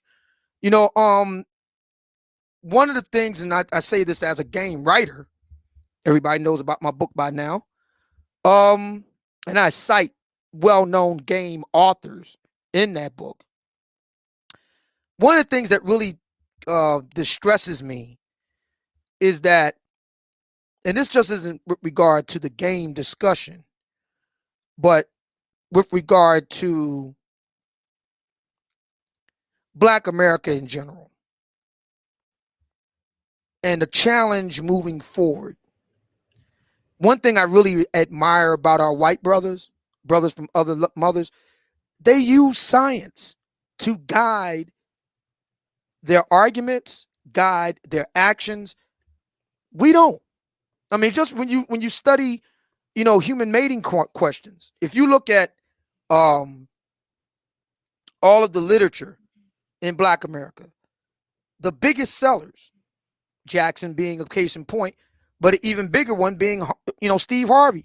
There's nothing undergirding it other than opinion, homespun wisdom, mother wit, that sort of thing. This is backward. It's like going to witch doctors. This is the 21st century.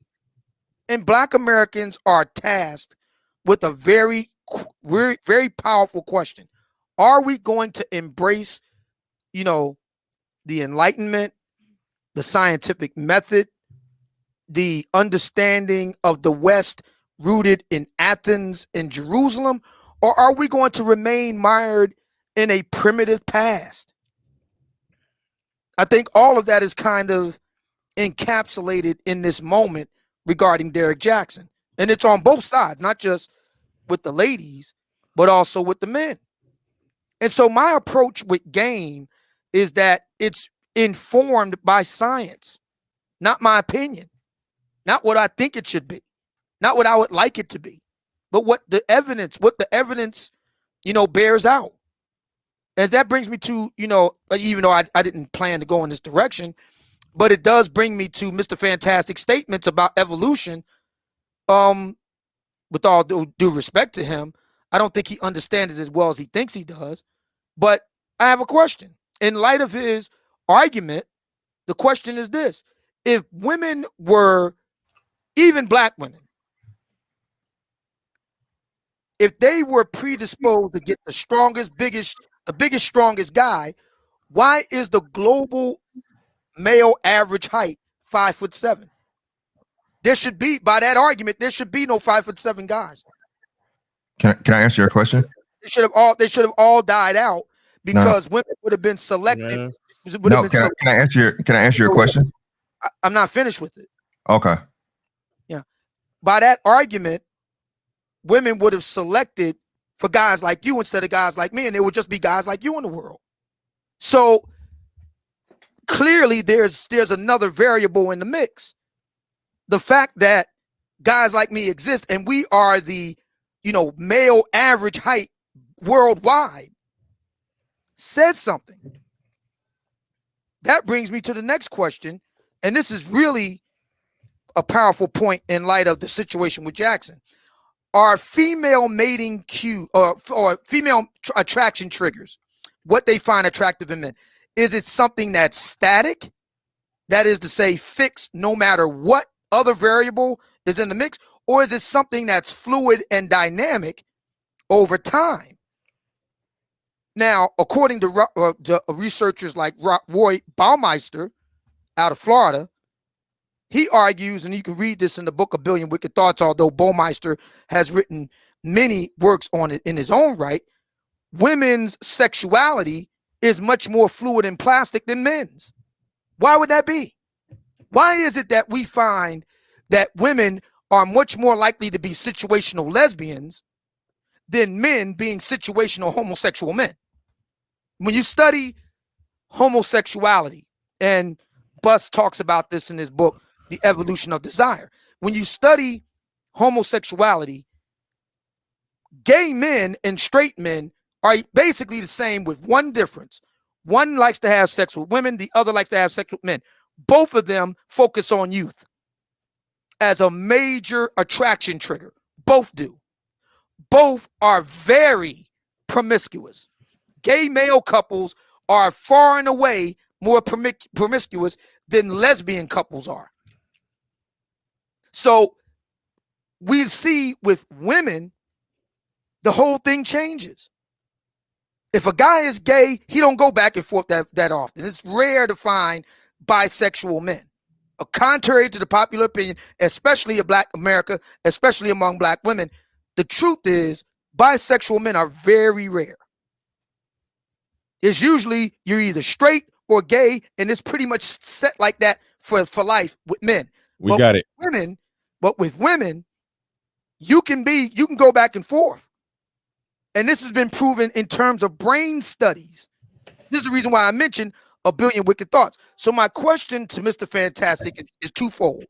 One, if the argument is that women, in this case Black, but just in general, women were designed or evolved to get the biggest, strongest guy, why is the world average of men 5'7" and not 6'5"? Two, are women's attraction triggers contingent upon change over time?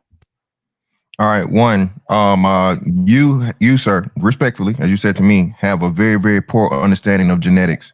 Because just because I'm 6'5" doesn't mean that. Hold on. Let me explain it. Let me explain it. You said you're asking a question, so you did say that. Just because the man is 6, brother. I said, brother, you asked a question. Listen, let him answer. You asked a question. You said why are there not more 6'5" foot men? I'm trying to explain it, but you keep cutting me off because it was a very poor question, bruh. There are two types of genetics. Just because, again, my mom is average, not even average height. My mom is below average height. My mom's like 5'5". My dad is below average height. So, your mother huh? Why do you keep cutting me off? Because, well, for one thing, your mother's average height.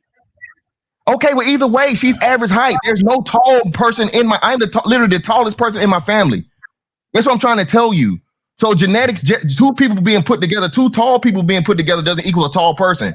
Just like two short people being put together doesn't equal a short person. Either way it goes, just the simple answer is there's genetic variation and everything is on the bell curve. You're gonna the average height, for the average human right now is, I'm going to assume, taller than what it was in years past. You have better. That's the reason for it. Yeah, that's what I'm saying.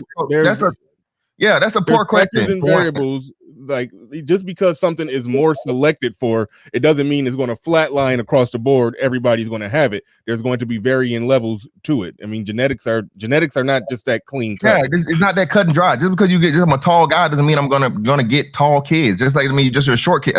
As a matter of fact, I can promise you this, Obsidian. This is what I can get. I will bet money on it. Most of people that are 7 feet tall don't have 7 feet tall parents. So that eliminates your first question. That eliminates. I mean, I got a simple case example with my two sons. My oldest biological son, he's about 5'6". He's damn near practically an adult right now, and so he may max out at 5'7". He's about 5'6". My youngest, who's about to turn 13, is catching up with him in height. So one of them has my height and the other one doesn't. It varies. And it depends. And like I said, you hit me with a slight jab about what my not understanding when you clearly don't understand genetics. I mean, just because the person has the markers, it's the person who has the stronger genes. My genes are extremely strong. So I have a daughter that's 6'1" right now, and a son that's 6'1" also. They're twins at 14 years old. So it's not just about the genetics and parts. But let's get away from that. That's one for fantastic. All right. Two. The second part is this. What you're talking about, again, further proves my point of because if it was strictly about just the resources and whatnot, what have you, it would be a genderless argument. Women wouldn't want men at all. They would be able to override their biological cues, and they wouldn't want men at all. They would just seek out the person who was able to provide the most resources. This is the problem and the flaw in your logic, man. You're never ever going to override science. It's purposely done that way so human beings can survive. Can I ask you a question? Go ahead. Have you ever read The Evolution of Desire? No, but I did. Hold on. I'm gonna ask you a question. Have you ever read Charles Darwin, the book that I said the other day? Have you ever read that one? On Origin of Species? No, not Origin of Species. What book was it? Hold on, I'll pull it up for you. The Descent of Man and Selection in Relationship to Sex. Have you ever read that book? Yes, I've also read the On Origin of Species. I've also read. Okay, so tell me what he says. Tell me what he specifically says about people, the animals choosing. Can I finish? Mates. Can I finish? I also read Buss's Evolution of Desire. I've read just about every Matt Ridley's. And what is Buss? And where does Buss basis come from? Buss's basis comes from, it's informed by Darwin, but it's also it also comes from cutting edge research conducted in the late 21st. It's not actually research. What kind of research was it? It was a poll, correct? It was questions asked, correct? No, that's not it.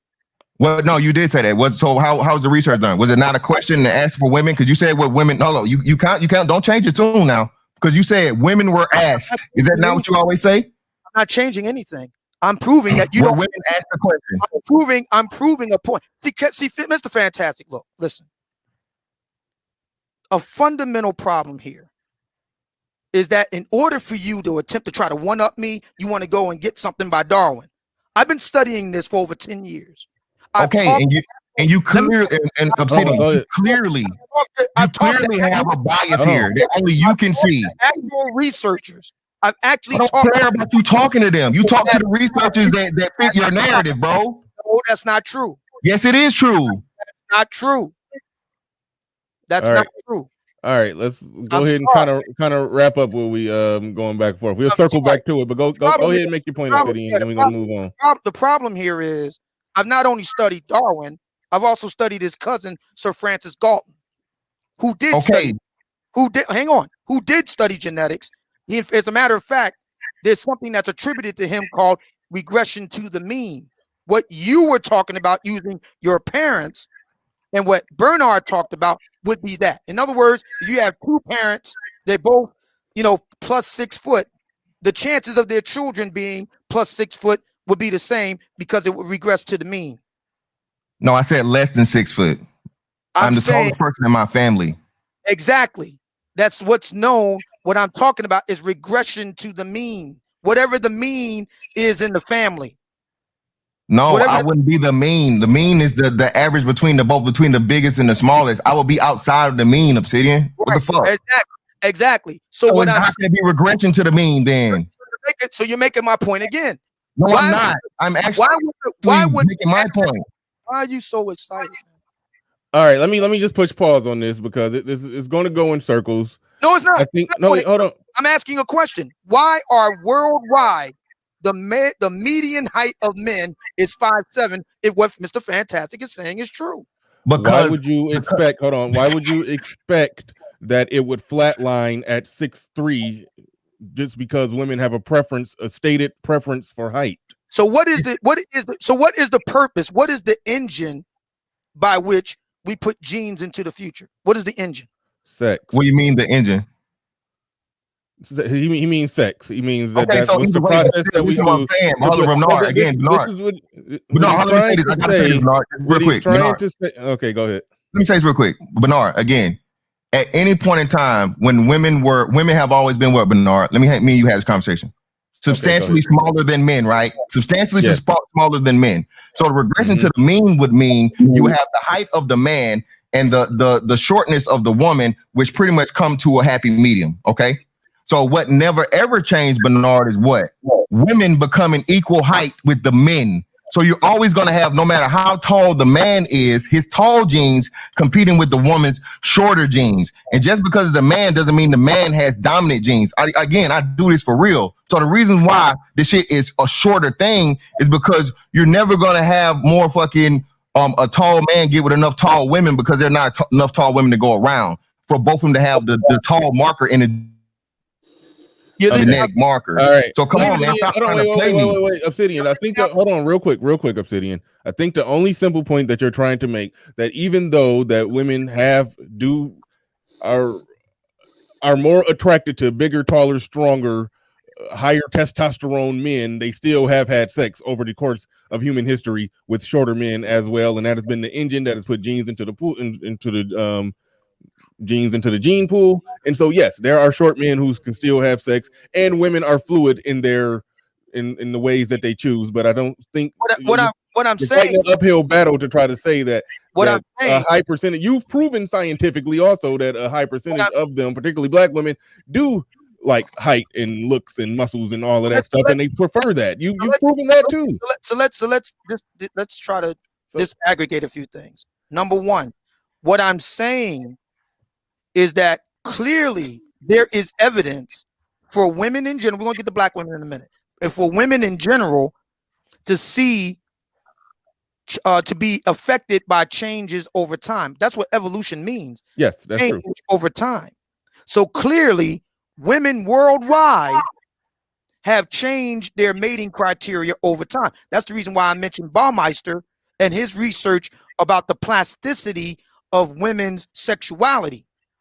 That's number one. Number two, the empirical evidence of the global average height of men is evidence of that. Clearly, strength and size and all that clearly isn't the major criterion if the global average man is my height. You're still missing the point.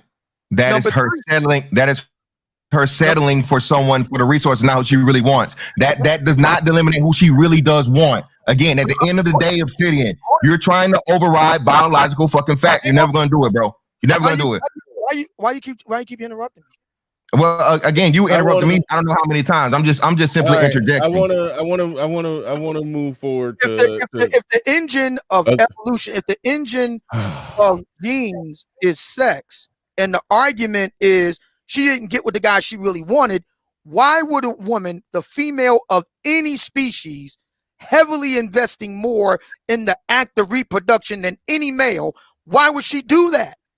Again, like you said, it's resources. This is evolutionary progression of, again, you have a society outside of societal norms. What could happen tomorrow, Obsidian? You could have a fucking EMP go off. You could have an asteroid hit or whatnot, what have you. I promise you, your money will be no good. Your resources will be no good. Women want to be protected, and they're going to go back to the fucking original biological fucking structuring of biggest, strongest, gets the fucking pussy and has the babies, because that's what you have to depend on. Societal fucking norms. Hold on. Hold on. Societal norms allows lesser physiological fucking adept men to survive and thrive. Without fucking societies, you'd get no pussy. I'm sorry. And that is the environment changing. That is the environment changing. But yet, still, hold on, but I still think. Hold on, time out. That's a major fantastic. Both of you are right. Actually, both of you are right. They are hardwired through years of evolution, because for most of human history and animal history, it has all I'm trying to get is for to admit that. Fantastic. Through most of human history, most of our evolution, yes, we have been in the wild. So yes, they are hardwired through evolution to desire those certain things. We're in a changing environment now, so they are adapting and getting other things. And that's what Obsidian is right. Women will adapt, but I don't like the argument that he's making about then why aren't all men 6'5". It's like if the average side length of a giraffe's neck is 12 feet long, well, if a giraffe with a 15-foot neck would obviously survive better and eat from higher trees than one with a 12-foot neck. But it's kind of silly to say, well, why aren't they all 15 feet long? It's just that's I feel like that's what you're doing, but it's genetic variation and a lot of different factors in that. And yes, shorter guys have reproduced too. No. We going on. East up. Well, shout out to Spiritual Logic Hall. He says It's the weak mindset of dudes that's a problem more. Having money, being tall, fit, attractive still makes you a fool and end badly if you're easily manipulated and worship women. Thank you for the super chat. Appreciate that. Women always choose power. Shout out to Seeking My Creator. Appreciate it. We going to move forward because we might circle back to this, but I think both of you are making good points. But it's just I don't see why they don't even got to be a fight. East up. Go ahead. You got the floor. You got the mic. Yo, you hear me? Yes. Yeah, what up, man? What up, man? What up, though? I just got when I got here, I heard what you were saying. Now, I ain't never made the case that looks was everything. I never made that case, and I never said I was better looking than anybody on the panel. Yeah, well, okay. Your exact words is that your face is the most important thing for dating, mating, or long-term dating and mating. And you did say, "I take your bitch." I never said I was prettier than the next nigga. I never made that claim. I look better than you, bitch. Prettier. That's what he said. That's what he said. Oh, he said, "Oh, he prettier than some other niggas, so he gonna take his bitch." I never made that case. All right.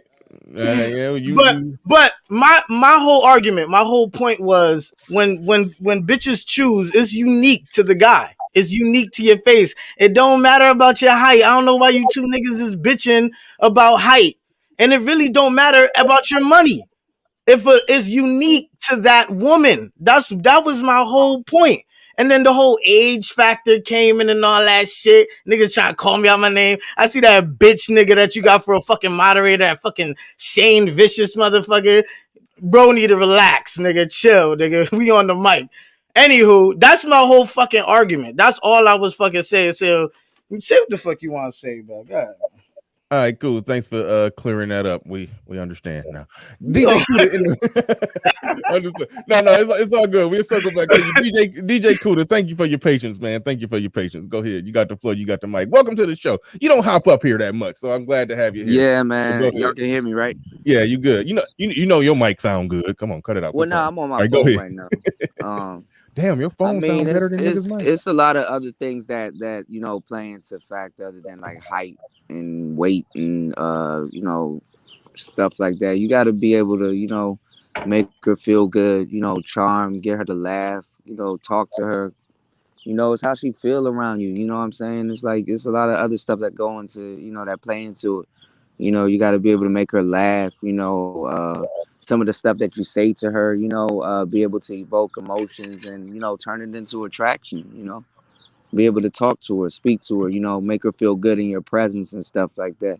You got girls that feel more protected and, in your presence more than other people's presence, aside from like, your height and your weight and stuff like that, like genetics and numbers and all that other shit, man. Like, I mean, that play a role, but like, it's really, if you talking to her, what you talking about, you making her laugh, are you, there's a lot of stuff that go into it. It's not really, just height and weight. Well, let me ask you this, Cuda, because what I be hearing a lot is people who say a lot of the stuff that you're saying right there. And yeah, that stuff matters. I talked about how I was, closing in close to leaving up out the club with this chick, but this dude who he must have been saying some shit that made her feel good. She left with him, and I was the one buying drinks.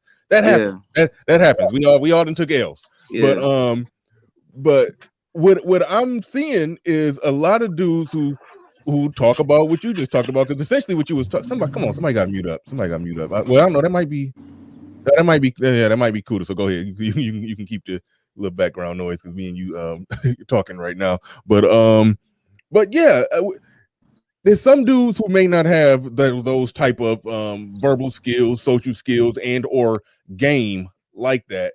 But why do it seem as if the dudes who got that's the card that they got to play, and they play that card well? When dudes don't got that card to play, but they got resources or something else, they get criticized for playing that card. Like, what's up with that? That's what I'm really trying to understand here in the stream. If I don't understand nothing else, go ahead.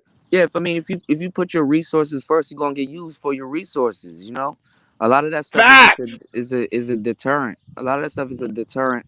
It's a lack of game in a lot of cases. It's a lack of having character or being charismatic. Now, I don't think you can say character. Hold on, wait, no. You pump the brakes. I don't think you can say character, but you can say a lack of game and mouthpiece. Some people don't got it. Yes, you can learn it, you can develop it, but some people they just not gonna have it. Now, if they putting their resources first and you say they can get used, yes, it is a possibility that they can get used. They do got to have some, standing on a square when it comes to their resource game.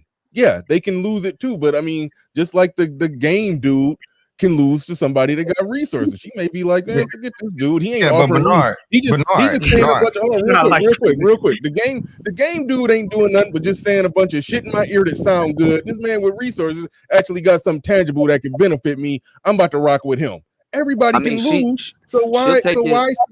Oh yeah. She'll take your car and resources and go pick a nigga up. Yeah, if you stupid,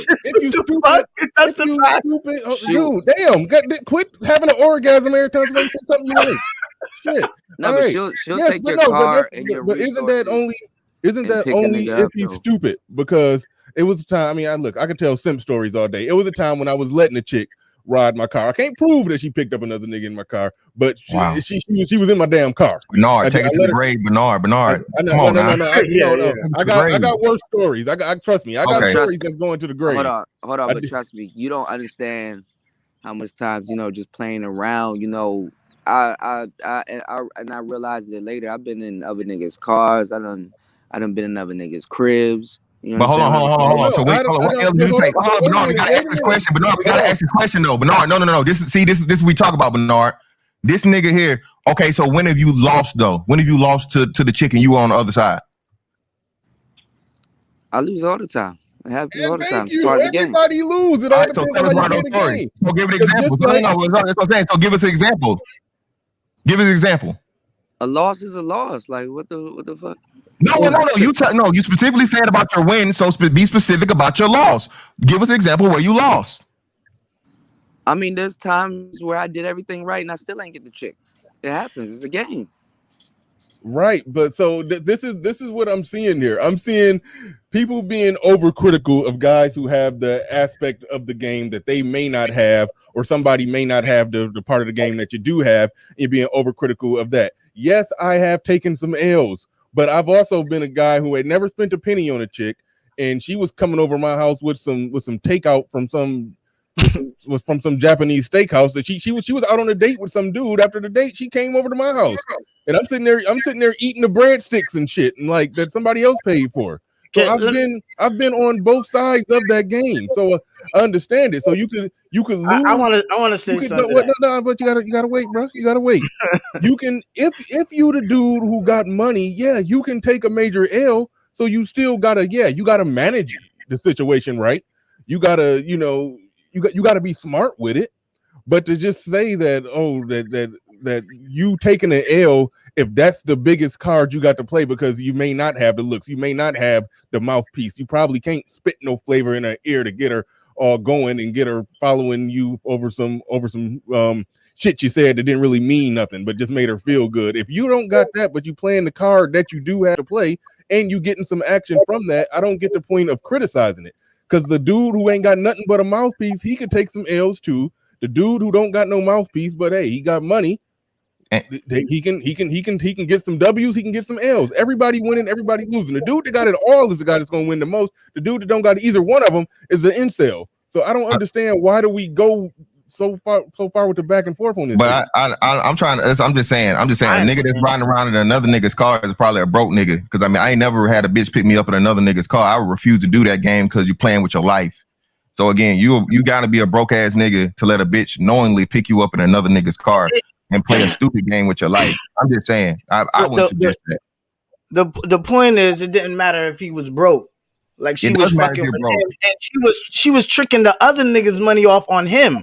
That was the point. Broke. If you're broke, that's a problem as a man. A man can never be broke. What we talking about? Are we talking about what the girl is interested in? We're talking about this. Hold up. This is what we're talking about. We're saying this. Okay, everybody takes a L, right?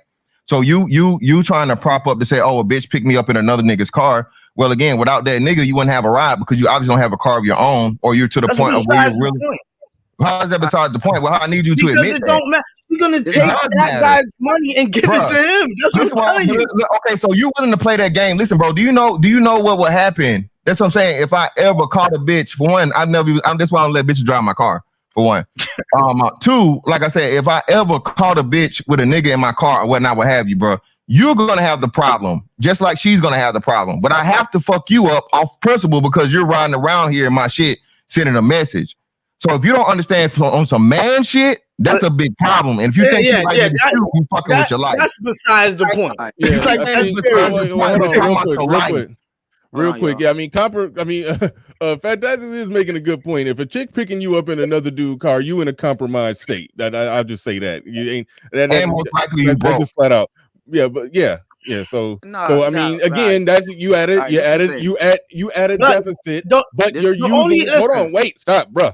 You add a deficit, but you're using the card you have to play, and that's a mouthpiece to get whatever come up you can. The guy who don't have that card to play uses the card that he has to play. I don't see why the two sides got to go back and forth and hate on each other. Zero in the building. Zero in the building. Hold on, Zero in the building with a super chat. He says, "This is what we play for." I think you mean pay for. Yes, it's helmet time.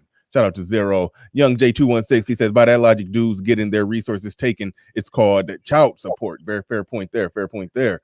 I have a question. I would like to DJ. Go ahead, Obsidian. Yeah, so DJ Kuda, my question to you is this. So if the argument is the reason why there is so much pushback against guys who hew toward a more, I don't even want to go down that path. I'll just say they rely more on resource acquisition and display in order to gain mating success with the ladies. If the argument is the reason why there's so much pushback against that is to act as a deterrent to keep from being taken for BAD by these ladies, my question to you and anyone else on the panel is this. Could you please cite for me when successful black men have publicly bemoaned they're getting taken for dinner whores or anybody else? I mean, it happens all the time. Like girls, dudes be taking girls to like Ruth Chris and stuff like that. They I mean, a lot of dudes they just use their money, to substitute what they lack in, in a lot of cases, if you can't provide an experience for a woman, a lot of times that's where the money come in. That's where the money piece come in. It makes up for what you lack in a lot of cases because you're paying for her experience instead of actually being the experience or giving her the experience that she would like to have within the man. Right. You're paying for it, you don't have, you have to have, you still got to talk to the girl. You still got to have certain things that accompanies what you have, just resources and money and height and all that shit. It's not always the winning card. And as for like the, like a woman, like, picking you up or whatever and shit like that. Sometimes, you know what I'm saying? She's like, where you at? I won't pull up on you or something like that. You know what I'm saying? Sometimes she be in another nigga shit. It happens. Yeah. It happens. And Drake get taken by bitches all the time. Nigga, he always crying about it in his music. So there's that. Look, let me tell y'all something. Dudes with resources and like all these like, like mansions and shit like that, man, they get played. They get their Rolexes swiped, all kinds of shit. All the time. Start happening, man. But this is interesting though, because right here in the black manosphere, we have an example of this playing itself out in real time. So over the past year or so, the guys with the resources going elsewhere, from Game Changer and Stovegate to Pablo Frescobar and the Passport Brothers and others, the guys with the resources able to do what they want to do, they're not complaining. The guys on the other side are making all the noise. I ain't complaining. Hold on. I'm just letting you know. Ain't no complaining. A lot of what them guys don't tell you. A lot of them niggas getting played out of town. All right, they get. How do we know that though? How do we know that? But hold on. This is my argument again. Where are the game niggas that are losing? You game niggas that act like you are infallible. You niggas are the Jesus principle when it comes to the pussy.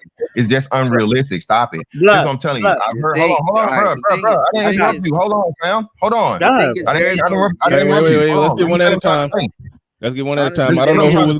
Wait a minute. I've heard the same thing. I don't know who was going first. Go ahead. It was me. Okay. So this is what I heard say. I heard it say you don't need money, you don't need height. So all you need is, so that means to tell me that you don't have either one to offer. When I hear a nigga, you usually complain about what you don't have. So if you don't have the money, you're gonna say you're gonna bring up the money. If you don't have the house, the height, you're gonna bring up the height. So I'm just saying. So if all you got, hold on, bro, hold on, east up, chill out. So this is what I'm saying. So it seems like, you know, niggas that lack, because the game niggas never come out and say, look, man, I'm broke. I'm a little ass nigga. I don't got no money. So all I have to do for me to do is to try and talk to a bitch and try. Because I promise you this one, you're not getting 100% closing rate. You're not probably getting an 80% closing rate. More than likely, you're somewhere falling between what the usually man does. At best, you'll cap out somewhere around, 50, 60%. Okay. But what y'all like to do is like this shit intertwines, because you can be the tall nigga with money, right? Or you can be the short nigga with money, and so on and so forth, but all these different things. The thing is this, bro. The smart nigga, the resourceful nigga can have all the charisma. He can have a mouthpiece. He can have all those things. We admit that. But the game niggas try to be, again, reductive and motherfucking dismissive, as if you have money or you have the looks and the height, then you can't have game. That's bullshit, bro.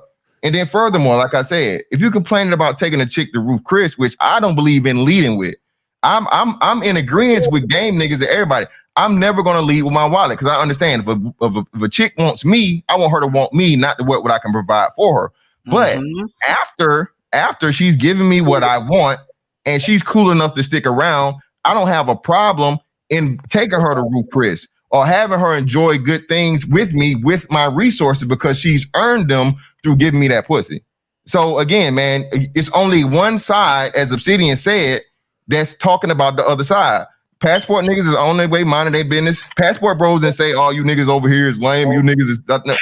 It's only going one direction, man. So that's what you guys don't want to fucking admit. But you have to do that because you have to make yourself superior, because you really have nothing other than talking. First of all, you sensitive as fuck. Number one, the don't do it. Game dudes are in the space complaining like that. You know, you can always replace one woman with another woman. They're like buses. They come every 10 minutes. Another thing is not about being broke. Nobody said that all dudes don't have game. Nobody said none of that. You know, what the problem is that a lot of you guys try to come to game dudes to get some type of information from them. And what happens is, when you guys don't get like statistics and shit like that, and all this other, weird shit, like we just like, okay, or when you guys don't understand a certain concept, we just be like, okay, you square. That doesn't mean that you don't know what you're talking about, or you can't learn game or something like that, or learn how to get what you want. It's just you're not stuck up on rejection. If a game nigga get rejected, guess what? He at the next bitch. You know what I'm saying? A nigga placing is in a bitch face. So you be able to you got to be able to talk to people. You got to be able to evoke emotions. You got to learn how to flip. You got to learn how to do certain things. You got to learn how to talk to, like, some of y'all don't even talk to people, and y'all wonder why y'all don't get no play. You don't talk to people. I don't even know who you're talking about when you say wonder why you don't. Hold on, wait. Stop. Hold on. No, I don't know exactly who you. Hold on. I don't walk into a room and all of a sudden, bras are just supposed to be all over them. I don't know who you're talking about when you say don't wonder why you don't get no play. That goes back to what I was saying. The only guy who ain't getting on at all is the guy who don't got none of the categories. I forgot what I put in the title. Money, game, jawline, six-pack, passport. The guy who don't got nothing, that's really the only guy who ain't getting on at all. Yeah. Everybody else is getting on. It's just more like a video game. Choose your weapon. It's like, what do they have to offer out there? And then what it seems like is that the people are looking at the guys who, let's just say, they don't got the looks, the height, the six-pack, or all of that, but they do got a little bit of money. They are doing good. They have done okay in life. They're doing solid in life. It's almost like a default assumption that this person is a complete zero on a scale from 1 to 10 when it comes to basic social skills. Like, he's just a mumbling idiot, almost socially retarded. It's like, no, he probably don't got Mac level game, but he still can hold a conversation with another human being. And if he does have something to offer, a good time, he probably can't show her as the same type of good time you can just from you just being just that cool motherfucker. But he can take her somewhere nice and show her a good time. If that's the game he got to play, I'm not seeing a problem with that. But he do got to be more careful than you, because you just talk a good time to her, and if she don't fuck with you, well, you didn't lose nothing but a little bit of time. Yeah. He No, but potentially could lose. He Yeah. potentially Yeah, can lose. But that's no, the thing. He You can don't. put. He can. But see, He that's can. the thing. He You can. don't Let me just always. finish my You point. don't always have to approach a woman with an offer. Like I don't know. I know. why No, but No see, one is and then saying that that's though. another. No one That's does another. that. Hold on. Wait. Stop. That's another straw man too. Thank The you. guys are just walking up saying, "Hey, I got money, bitch." Like I don't think nobody is doing that either. It's like, I want to follow up with that, Bernard, with this. So here in the Black manosphere, we talked about this recently. Here in the Black manosphere, I've heard a lot of black men use Dr. Dre, Jeff Bezos, and other very successful men. Sometimes they're not even black, like Bezos does. Like Bezos. Arguing that these guys somehow got took or attempted to get took for their money. The problem I have with the argument is that these guys are arguing much more vociferously than these men ever did. They don't have any problems. I'm trying to find out, Yes, they do. why are the guys who are successful not the ones complaining about getting took? Maybe it's because of something else brothers don't talk about, but our brothers from other mothers do, and that's target selection. See, Okay. that's something that's left out. It's the type of women you target. So let's go back to the Passport Brothers, SYSBM. Maybe one reason why they're having better outcomes is because they're choosing different types of women to begin with. That sounds like game to me. That's not game, brother. Listen, He just told you. listen, No. Let me see what I'm saying. Everybody talk. Everybody talk. Hold on. Everybody talk. My point, though, Bernard. I'm gonna let you talk. I'm gonna say this. Hold on. I'm gonna let you go. Just wait. Shit.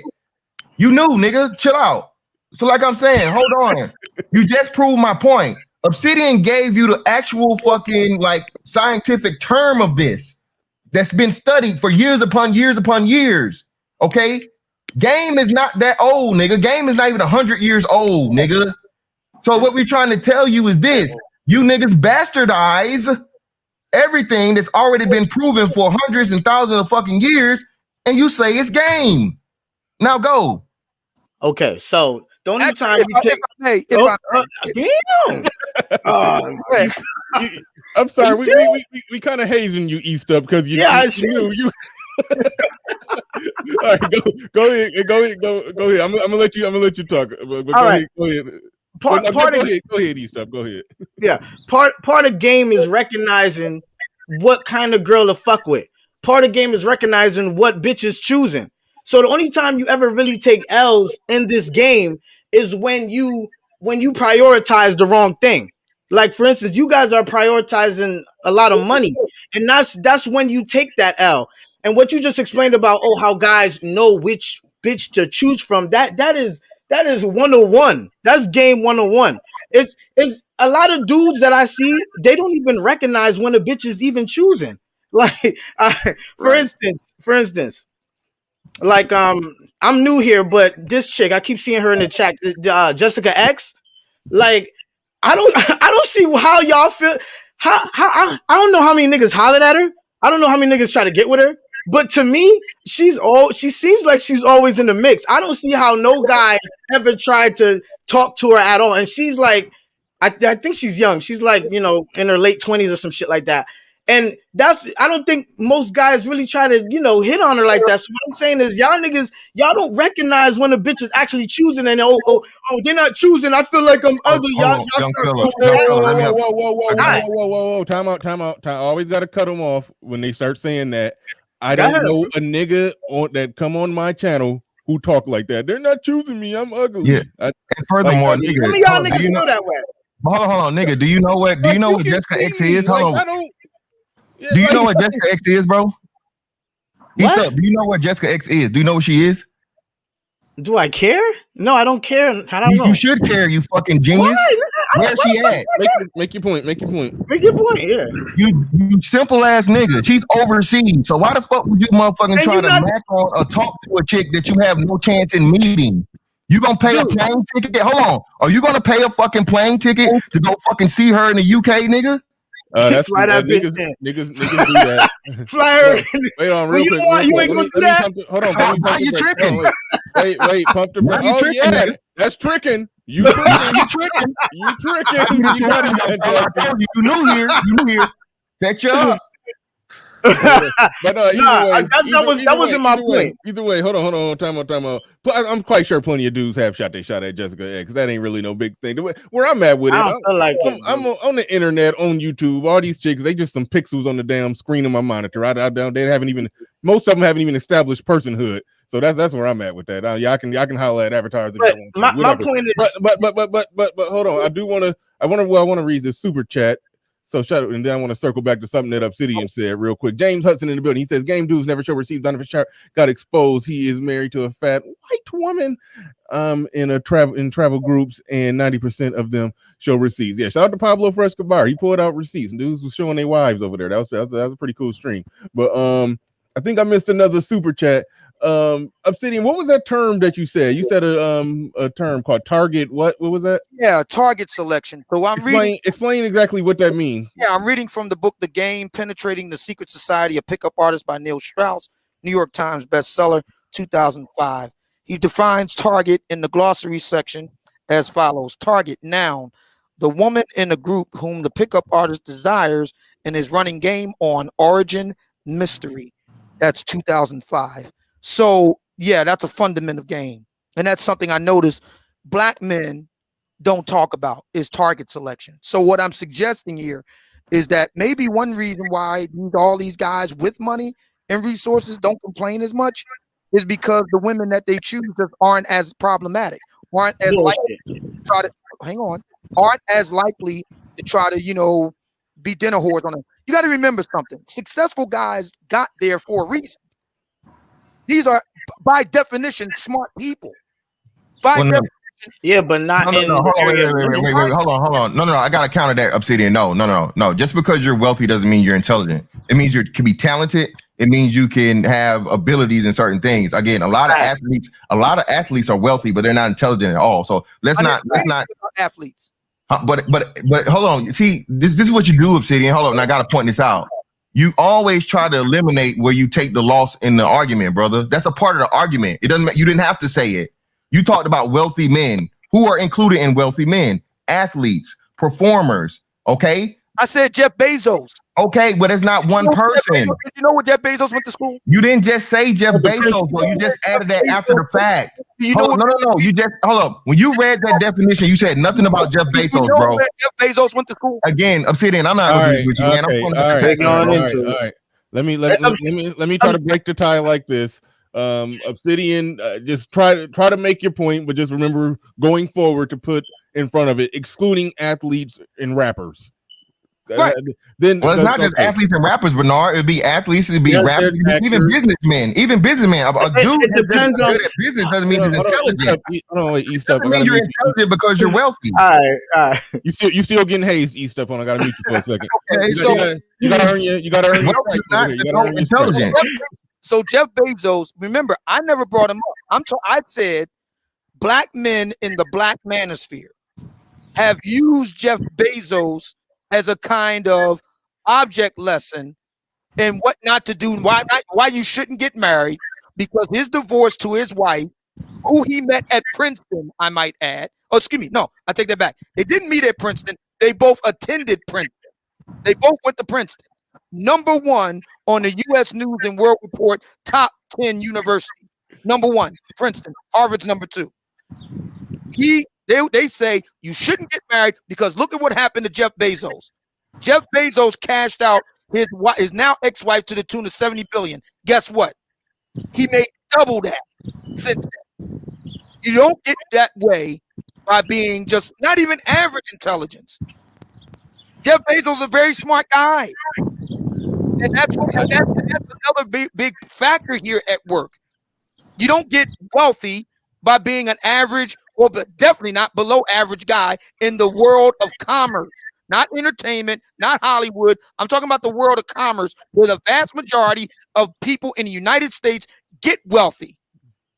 Get wealthy by being self-made. The majority of people that's wealthy in the United States are self-made. They weren't trust fund babies, and they made their money outside of Hollywood. Pro athletes, sports.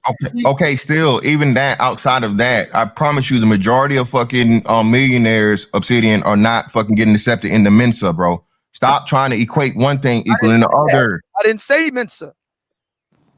They're not even high IQ, period. Look, this is the thing, man. Even if you're wealthy, you got resources and all this other shit. Like, for real, that doesn't mean you know how to maintain a relationship and stuff like that, man. Like, you still, like, with status. Able to do it for several decades.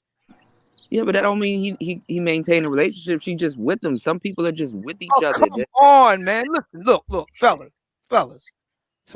Look. Some people are just with each other. They're not just.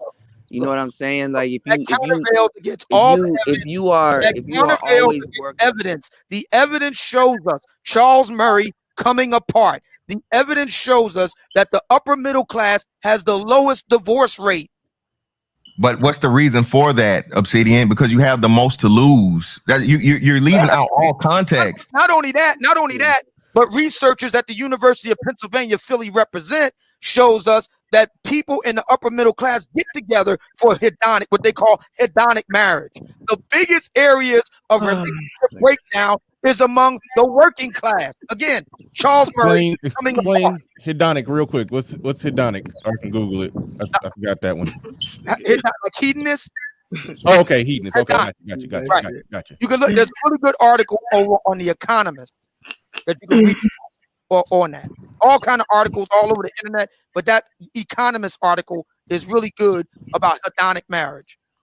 And what I'm saying is maybe the reason why those guys are successful, and I'm bringing it back, tacking back to the Passport brothers, many of whom tend to be businessmen in their own right. Many, not all, but many of them.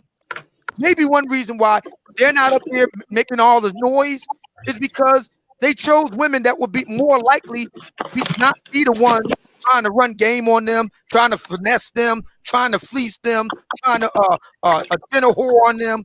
Maybe that's got something to do with it. We need to talk a lot more about target selection if we're going to talk about whole or fully rounded game. I agree. But hold on, I agree with that aspect of it, but still, like I said, you keep cornering it to fit your argument. You keep cornering the scenario to fit your argument. A lot of the reasons why, if you ask enough people, especially in those wealthy things, whatnot, from the upper class up, you don't get divorced because you have shit to lose. You're going to lose. You're going to be paying alimony. You're going to be paying these settlements. You're going to be doing all of these things if you make a certain threshold of money. This is why those people don't get divorced. Divorce isn't cheap. Okay. Secondly, again, when it comes to this thing, you're setting up a scenario as to they're choosing these women and they're not complaining. You just proved your own point.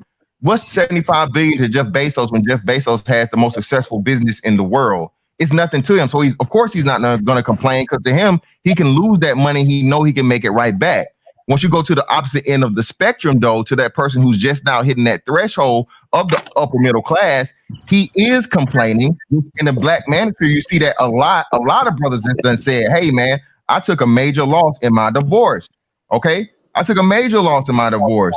And they do complain because even though they're wealthier than others, they're still not at the highest point as where they can make that money right back. It takes them years upon years to recover. So all I'm saying, man, is be straight down the middle and not from one extreme to the other. You're never going to see a Jeff Bezos. And then too, you purposely ran away from the Dr. Dre thing, because I told you about this before.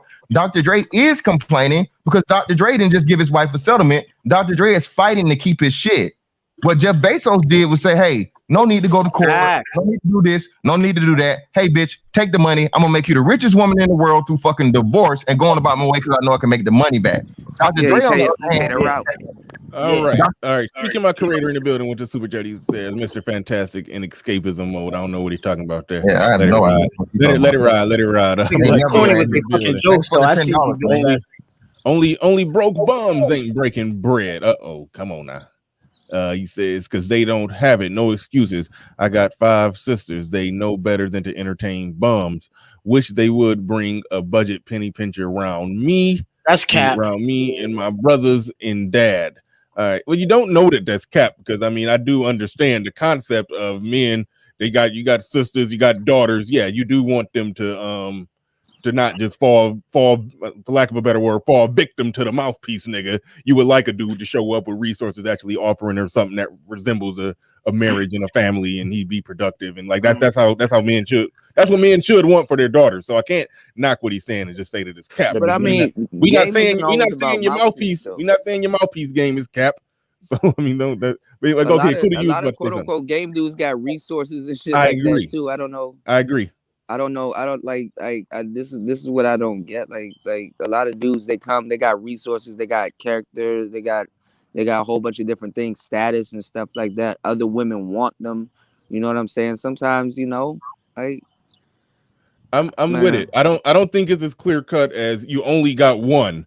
Most people got 2. They're probably doing great at one, doing good at another, and mediocre at the other things that's necessary. And that goes back to what I was saying. My basketball analogies: use the personnel, whatever team, the best team you can put on the floor, whatever attributes you got, that's what you got to use to win. But it seemed like other guys, the derogation of competitors, dirty macking. I don't know what be going on. Everybody want to try to say that no, this ain't gonna work because of that, or you losing because of this, or you losing because of that, and it gets goofy when people. But hold on, that. that's another thing too. Dirty macking don't just happen with quote unquote game dudes. Dirty macking actually be happening with a lot of these high value dudes too. Facts. They be like, yo, yeah. I got this. You know what I'm saying? This is why you should be, choosing up on me and shit like that. Like just, you know what I'm saying? I can give you that. I can give you that point. That's why when in my opening diatribe, I did point out that it go both ways, but there is a whole thing that's growing called the manosphere. I think that's what it's called, where the big part of what they do is just say these niggas lame and we not. That come on, like that's a whole thing. All right, but then you got a whole nother side of the manosphere that's like, well, game dudes are dumb and all they do is get at low value women and shit like that. Like right. Real, did you cite some names? Huh? There's a whole bunch of people. There's a whole bunch of people in the space talking about some game dudes are dumb. They don't have it. They get at low value women. I don't know. Did you give us some names? Man of Tomorrow, right there in the chat. Just dropped the super chat. That's a name. There it is. I dropped the name. So Kuda wouldn't have to, so he wouldn't have to start no war. I dropped the name for him. Oh no, I can drop names. Oh, I know, but I mean, I figured you were just trying to keep it clean. But I'll go ahead and say that name because MOT does come at game niggas or fuck. We call them fuck niggas. The guys that are just talking about game. But I mean, but at the same time, he was subbed to a whole bunch of game dudes. He subscribed. I see. Okay. I tried to bring the. Yeah, I was about to say the same thing. I mean, I've written a book that's essentially a game book. And MOT, as far as I know, hasn't kicked dirt on my name or anything like that. So, okay. So you can I think MOT is quite fond of your maiden strategy because you're talking about a guy being productive and having resources and something to offer the world, let alone the woman that he deal with. So I think MOT is. I don't know if he's read the Book of Obsidian or whatever, but I'm sure he can rock with most of what you're saying there. People are selective who they try to get at. You know what I'm saying? Like all of a sudden, like, oh, dating coaches are this and dating coaches are that. You know what I'm saying? Dating coaches have been taking a lot of L's lately, though. I'm just saying for the record, dating coaches have definitely took some L's. Major L's. Dating coaches, go ahead, Kuda. Hold on, let Kuda finish. Hold on, go ahead, Kuda. Dating coaches they made up and they pushed a big part of the manosphere. You know what I'm saying? No, they didn't. Hold on, wait, how? Who? Name them. Name the ones that pushed the manosphere. The dating coaches that pushed the manosphere. Name them. No, but I mean, create these spaces. A lot of these dudes that's claiming they MGTOW and SYSBM and stuff like that, they were subscribed and they were a part. Dating coaches did create a lot of those spaces also. No. Yes, stop. Wait. You're doing the inverse. You're being disingenuous. No, those people started out in this space. Hold on, pause. Dudes that say, "Oh man, these dating coaches are fraud" and stuff like that. You'll realize that a lot of them, they follow dating coaches. They didn't implement what the dating coaches said, and then they just turned around and said, "Well, you know what? I'm just gonna leave the country," or "You know what? I'm just gonna go monk," or "I'm just gonna do all of these other things." Yes, a lot of these dudes that are quote unquote in the manosphere, they were birthed from dating coaches and what dating coaches didn't do for them or what the game didn't do for them and shit like that. Yes, that is a part of the it's not just the manosphere though. You're being disingenuous because the whole pickup artist thing got attacked and killed because people were showing how much bullshit it was. This is why the dating coaches have been under siege for I don't know how long because and it's that snake oil salesman created the shit. manosphere. A lot of these That didn't dudes in create the anything. What are you manosphere- talking? No, you're lying. Hold on. So hold up. Obsidian, we have that Obsidian created here. a good So part of the wait, people hold in on, the brother. that make up the manosphere. We have one of the architects here, so let's ask him directly. So Obsidian, did you create the black manosphere because of fucking poor dating coach advice, Obsidian? No. But okay, I didn't think so. But Obsidian has a dating coach. He's dating coaching right now. Yeah, he adopted that way after he started though. It's 5 years after he started the manosphere, bro. What are you talking about? A lot of the people in the audience, they follow the dating coach. It didn't work out the way they thought it was gonna work out, and then they're like, okay, you know what? I'm gonna just start creating manosphere content and start shitting on niggas as dating coaches. All right, I don't agree with that one, bro. Bernard, hold up, Bernard. Did you start your content because of dating coach advice? Nah. Okay, I didn't start mine because of dating coach advice. Hold on, pause right there. But Bernard Rod, did you follow a couple of dating coaches? That is correct. I did follow. I was following Lucario back before I even knew what the manosphere was. I stumbled into some Lucario streams, and that's why I don't hate a lot of dating. That's why I don't hate. I don't. A lot of these dudes are in the space.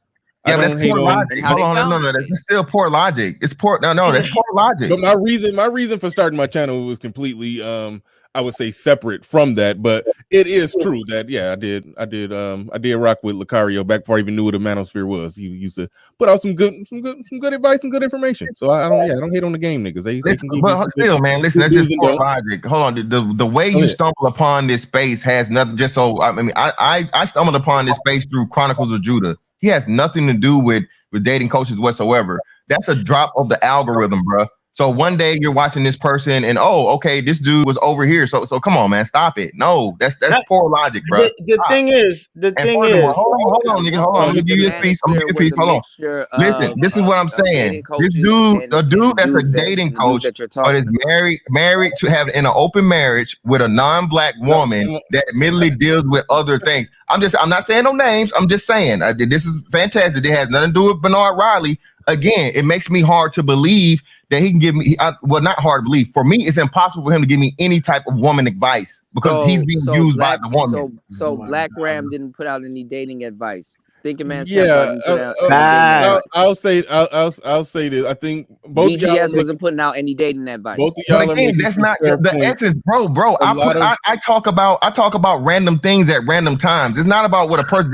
This is what people like to do, man. Again. People that don't understand logic love to do this. Oh, you said it one time, so this is what everything is about. All right. I do want to pass the mic because we got Pablo on the panel, businessman, and MOT just dropped into the back chat. So I do want to keep it moving forward. I do think it's hard to write the history. I haven't been here the whole time, but based off my understanding of it, it's hard to write the history of the manosphere without the dating coaches. I think they are ingrained into it. Now, rather everybody came here in need of dating coach advice, and then that's I didn't say everybody, but fair enough. Yeah. But a percentage of people.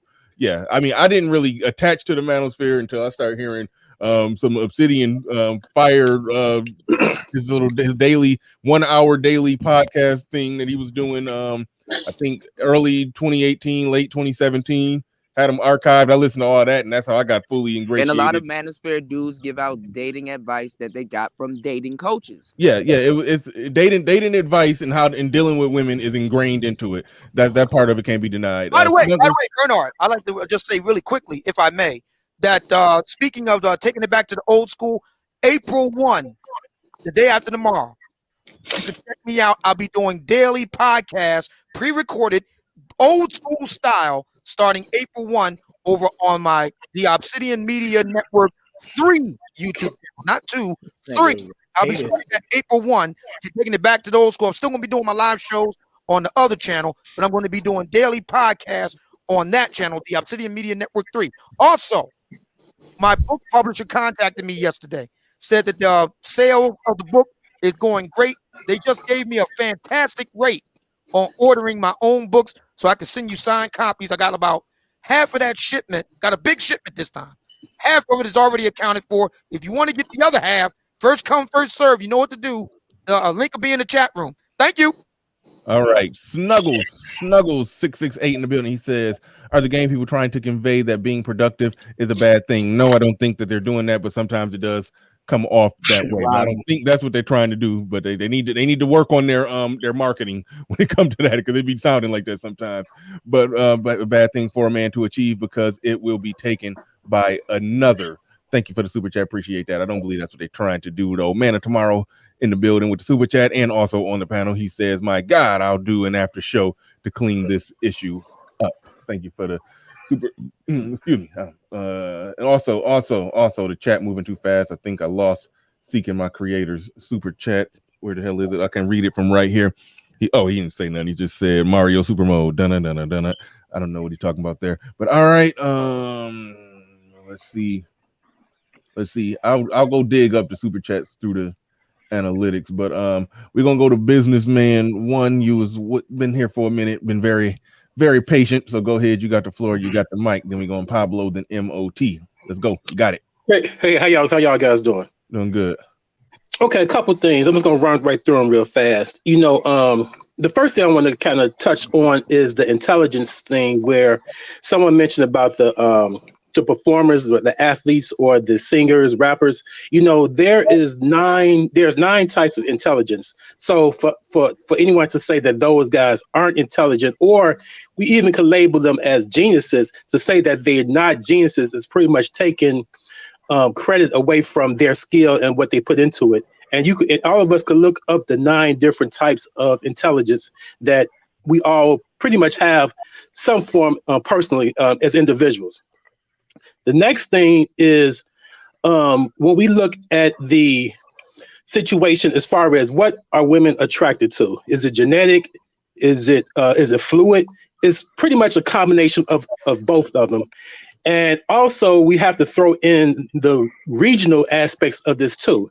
So what I mean by that is if we want to look at how society progressed from hunter-gatherers to agriculture, which formed where we have today our nation states, then you could say that over time that women's choices of attraction did change, because there were different things of importance that they needed to survive. So the person who was the biggest and strongest was in vogue then, but as time progressed, where there was more of a sedentary state where people formed these organizations, they formed governments, then the attraction started to change, because those things to be in the wilderness fighting and everything was not important. So people taught their children over time what to be attractive.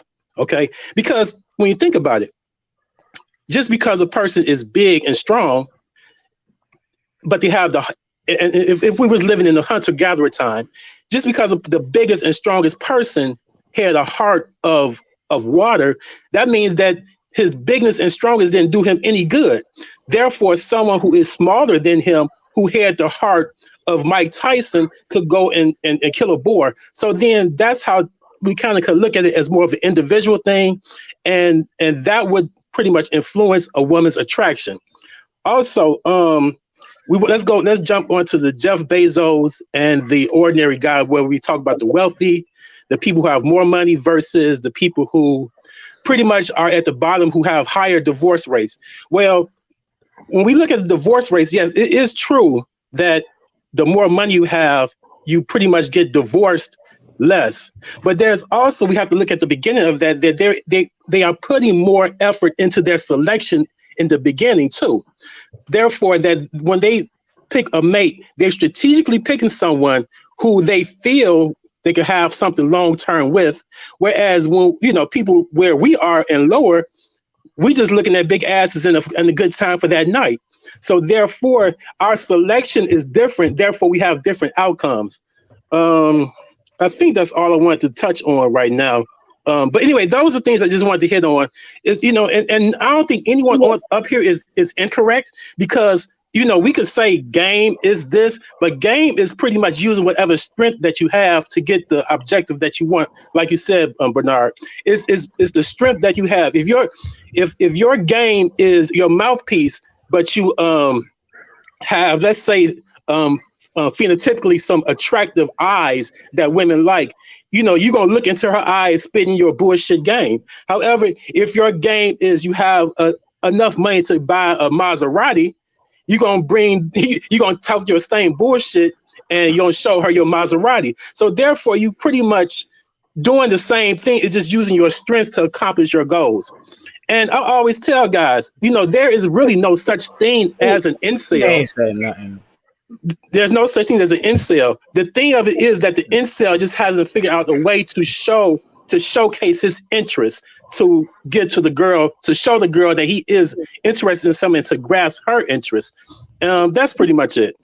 There's such thing as an incel. Yeah, I disagree with that last part. But either way, we gonna roll. We gonna keep rolling on forward. Thank you for your commentary. Good stuff. We gonna go to Pablo Freshkabar in the building. Go ahead, you got it. Yo, what's up, Bernard? What up? What up? So I've been shouting you out about that stream where y'all showed receipts. That was some good stuff. I've been shouting you out a lot about that. And I'm not the first one to do it. Fantastic's boy that was down in Colombia. Fantastic had one of the first live streams. No, but that's different though. Marco Grande. That's Marco Grande. Hold on, but that's kind of different because he a retired professional baseball player. They got money and status and all of that. Oh, he over there. He not a regular American brother who went over there and made some shit happen and got a wife out of it. I mean, he just that dude over there. That's a different thing. But I got the idea for that stream from him. Okay, yeah, okay, cool. Because that was one of the classic streams in the history of live streaming when people was talking shit about live streaming. So shouts out to Fantastic for that. Right. So look, appreciate you, Pablo. Appreciate you. Yeah. So check this out. Sunday, Platinum and I buried the hatchet. I buried the hatchet with the game niggas, right?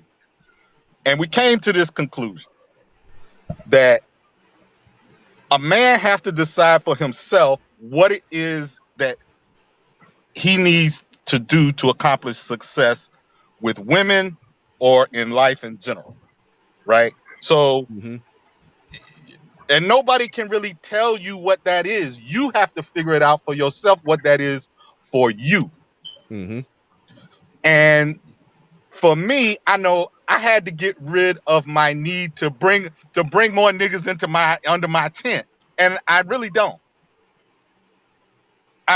Because what works for me works for me. And it would be unreasonable to think that everybody can do what I'm doing, not in an arrogant sense, but just in a practical sense, right? Because what I do requires money, it requires logistics, it requires time.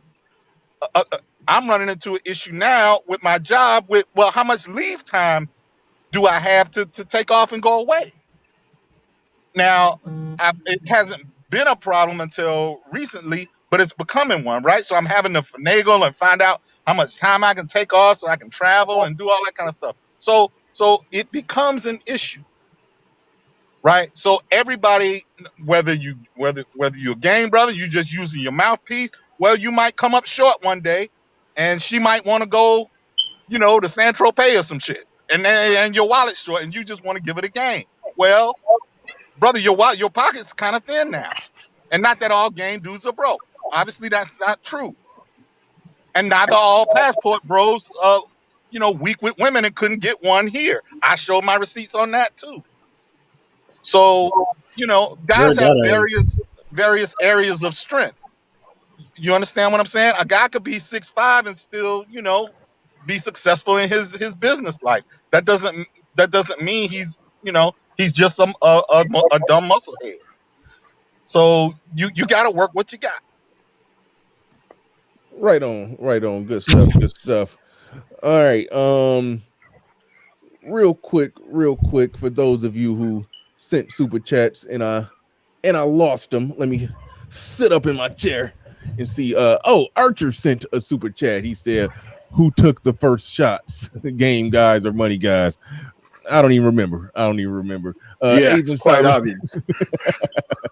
Asian Sama in the building. He says, for the great service you provide this morning, Bernard Riley, thank you for this A+ level nicotainment. Nicotainment. I needed this laughter. Where we at? I think that maybe it right there. I think those are all the ones that I missed. All right, There's let me only two. let me We try. gotta hold on. We gotta go to Let me get my MOT. We gotta go Let to me try. MOT. All right. yeah. We All gotta right. go to So MOT. okay, so let's explain the point that Mr. DJ Cuda, who's not original, made. When Oh, Alan Roger Curry made the actual comment that I am subscribed to guys, yes, I'm subscribed to them because I need to know what their strategies are. I have books in my library that I don't agree with. Mein Kampf is one of them. So if you don't understand how people think and be able to formulate strategies against it, I have young nephews who pay attention to these dudes, and I have to debrief them on actually what's happening in the real world. It's called strategy, dude.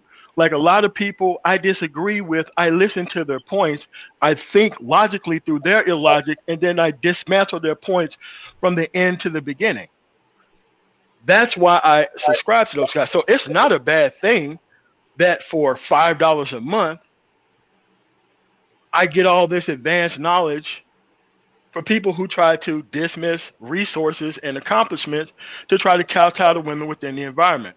Now, the only people who gain a lot through all this talk is women. Women are not at the table. Women are just waiting for another guy to practice all of these things that we're talking about so that way they can get more and more choice. You see, resource and production gives you choice. You're known for the market that you restrict yourself to. Like all this is a self-esteem grab for these guys to try to make themselves look bigger than actually what they are. If they was actually winning, there would be no actual problem here because the women don't need broke ass dudes anymore. They don't need them anymore. They got their communities, they got their careers, and now they don't even need these dudes anymore. So now they have to come online and act like they're winning and coming after dudes that actually are winning because these are the guys who have overnight hangouts talking about game when they haven't even shown no women. And here's the thing, I don't want them. You can have them. That's the thing. Once you break the spell that bowing yourself down to WABT, what a bitch thinks, and WABD, what a bitch does, once you start focusing on yourself and getting yourself straight and putting yourself in a different marketplace with different people, with different cultural values, you're gonna win. But guess what? That involves discipline and all this shit. All this shit about bragging about being in dudes' houses and shit. This is why I say these dudes just need a swift whooping of the ass. Get caught one time and they brag on this shit like it's fucking good. No, it's clown shit. So here's the thing. You can have all of this shit here. You can have it. Now, what most people would want in society is for there to be no competition with their end goal. So if dudes are traveling all over the place and getting their needs met, and if you're staying and getting your needs met, because see, there's no end point to game. There's a goddamn near 60 years old who just got married. How the fuck is that comparable to actual competitive nature within society if you're chasing women or trying to appeal to their nature and needs for that longer period of time? You lose yourself because you become the same bitch that you claim everybody else is by chasing this product too long. Like, dude, you're gonna eventually start acting like your end goal. And if being around this marketplace is your actual end goal, then bro, you are winning. That's it. Hey, everybody needs to exercise choice. Your job is to raise your level of productivity so that way you have more choice than anybody else in society. She is born with the coin toss. You can actually make your coin toss better by focusing on yourself and stop trying to do all this effeminate ass shit to put yourself in the mind frame of a bitch just to get one. You still gonna be beneath her. Because remember, all these guys, if they actually practiced the thing that actually worked, they wouldn't be on the market. But they're all still on the market with everybody else. So it's not like they're winning either. What I'm saying is my life is set up to where I'm not gonna be on the marketplace in a bad market doing things that they want me to do. I'm gonna raise my position so that way I can do what I want to do. Because I'm not here to be a mouthpiece for women. I'm here to be a mouthpiece for actual productive men. Thank you so much for your time, man. Womp womp womp. Corny as fuck. All right, thanks, MOC. Appreciate you coming I'ma through. tell Kuda, some of go ahead. y'all- Yeah, we gonna That type go of to. shit to get you hit in the fucking mouth, nigga. I'm gonna tell some of y'all the truth, man. Go ahead, Kuda. Nigga. You got it, Nigga, Kuda. I would have dismantled your fucking mandible. I'm gonna tell some of y'all the That truth. nigga the Steelers. If some All of right, these niggas, man. Y'all have a nice if some, one. hold on. If Y'all have some a of these niggas, if some of these niggas came up, you'll see exactly why they don't get women. You do, so I'm just. Who you assuming not getting women? That's the No, because you got a whole bunch of brothers here that complain about not getting women. Okay, quote unquote game guys. They're the guys that's playing women and finagling them out of coochie that they're gonna give you anyway, like shit. But that's not accurate though. Hold on, actually what happened is not. That actually is accurate. Some of these it's not. It's actually not accurate. This is what's happening. Some of these niggas, if they actually. Some of these niggas, if they actually cam up, you'll be like, okay, I see exactly what. Okay, but Chopper Reigns got real quick question. Hold on. Some of y'all niggas are psycho candy, and y'all talking about, man, she just y'all know damn well. Come on, man. Well, again, man, I don't know what the hell that got to do with that shit. But to the point of what you was talking about is this. Some of these niggas behind these avatars are fucking psycho candy and wondering why the fuck they don't get play. Okay, but this is what I'm saying though. You putting value. While you equating a man, this is what y'all do. Why do East Up get to sit behind the avatar and claim he? Hold on, real quick, Kuda. All of these anti-game dudes. When they talk to psycho candy, they be like, you know what, brother? You know what you need? You need a little bit of ooh. Let me not say that point. Hold on, wait. Kuda, I give you that last point. He needs social skills, and he needs a fucking mental evaluation. That's what he needs. Game is not gonna cut it for him. But furthermore, like I was saying, no, what you like to do again? You guys are the ultimate fucking straw man and deflectors, bro. We didn't come to y'all. We don't come to y'all asking y'all for advice. No one asking y'all niggas for advice. We dismantle y'all niggas. Asking us for advice. No, we don't. Y'all come to Locario asking them for advice. Y'all come to all of these niggas asking them for advice. And then when niggas say that, Lucario is the worst name to use, nigga. You should be embarrassed. Hey, can y'all hear me? Come on, I've been trying to get. I'm muted up, Rod. All right, this is where it get weird for me when I don't understand it. Yes, it's some nameless, faceless incels that lurk around the manosphere, but when you start saying y'all talking directly to people on the panel, I mean, I don't think the y'all that you're talking about apply to Game Changer, Zero, MOT, and Fantastic. Shit. Any bitch you can get, I can get it twice. That's where you. Shit. Any bitch you can get, nigga, I promise you, I can get it twice. Because East Don't even try it. Don't even fuck with it. Don't even try it. Don't even try it. Don't even try it. You have to pay for the pussy I get, nigga. You have to trick for it. I got you. Stop it. East Up can sit here behind a faceless avatar with broken English saying, yeah, I get bitches off my face. And then you don't question this motherfucker. I'm not bitching though. I'm not bitching. People on my side, we came up. We be on streams with bros. I ain't bitching. We be on streams with bros. We don't sit up here and we not complaining. Like they come over here and they ask us for a whole bunch of advice. And then what happens is when you you keep saying that. Stop being broad. Who's asking you for advice? Nigga, it's a general question. It's a general thing. All right, so let me ask you a question. Thank you, East Up. That's the whole purpose of game. Be vague as fuck and never give any details. So who asked you for advice? So people are looking who asked you for advice? The host asked you the question. People aren't looking for dating advice. Yo, you yelling, boss. Ask you a question, brother. People in this space, chill, nigga. But no, I'll ask you a question, brother. I think you need to answer it. Yes, people in this space aren't looking for dating advice. Are you serious? People look for dating advice. Yes, people do look for dating advice. But I think who asked you, nigga? Who asked you? Hold on, chill. Kuda, I just agreed with you. They don't ask you. Kuda, You be on streams arguing with women, dog. Kuda. He's I controlling agree. you. Kuda, I don't need hoes. Because I don't need them. He's controlling all right, you. I'm sorry. Y'all making me have to use the mute button. Y'all making me have to use the mute button. I'm sorry. All right, let's try to listen. Kuda, yes, the man in the manosphere, people do look for dating advice on here. The problem that I'm having is that you brushing with just such a broad stroke that anybody get. Kuda, come on, man. Kuda wilding.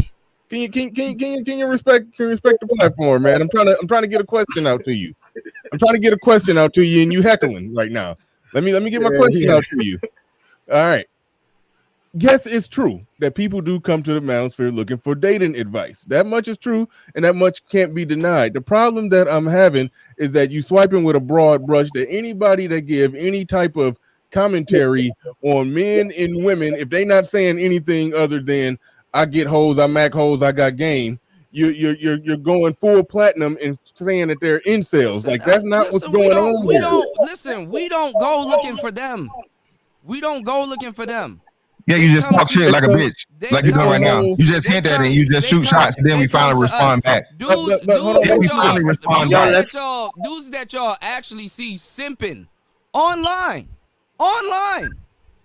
come to us and be asking for advice. Then when you say some shit that they don't like, oh my God, he said that I'm a square and all this other shit. Like, come on, man. Like that shit. Come on, dog. Again, bro. You gotta fit in the description, bro. I guess I don't keep up with the nameless, faceless avatars the way that you do, because I don't know who you talking. And niggas gotta get out of their feelings, Bernard. Niggas be in their feelings, bro. Hold on. So dating advice isn't lucrative here in the manosphere. You still have to tell us who asked you for advice. Obsidian didn't write a whole dating book, so it's not lucrative. Don't look for dating advice. No, dating advice is a thing that people look for it. I just have a problem with when people try to pin shit that's going on with some nameless, faceless dudes on actual content creators. Nameless and faceless because they don't cam up. People come here looking for dating advice. Just agree. Again, who asked you for advice? You keep saying this. Who you? I have a whole sector. So no, you don't have. Oh, so you got a sector now. Actually, I have a whole sector, and actually, no, I don't think you do. You talk to. I don't think you do. Sector, so. I don't think you have a sector, bro. I don't think you have a sector, bro. You might want to fix your room reverb, sir. I don't think you have a sector, bro. All I know is this. I've seen actual incel channels. I've listened. Oh, there you go. You got Hammer. There you go. You got Hammer. I've listened to how these guys talk. They don't talk like Zero. So when people try to pin that on Zero, I'm like, no, you barking up the wrong tree right there. These dudes, you can hear them breathing out of their mouth while they talking. These incel channels. So it's like y'all are overreaching. Y'all not overreach. I got not overreach. The only way they can be relevant, bro. You gotta go at niggas. You gotta go at niggas that matters. I got endless shows where people come up and they look for dating advice. Dudes from you are looking for dating advice. From you. The average man walking around. The average man from you, nigga, from you. I know you hear me because you from you. The average man that. But can you answer the question? All right, hold on. Can you fix your audio? The average man. No, you can hear me.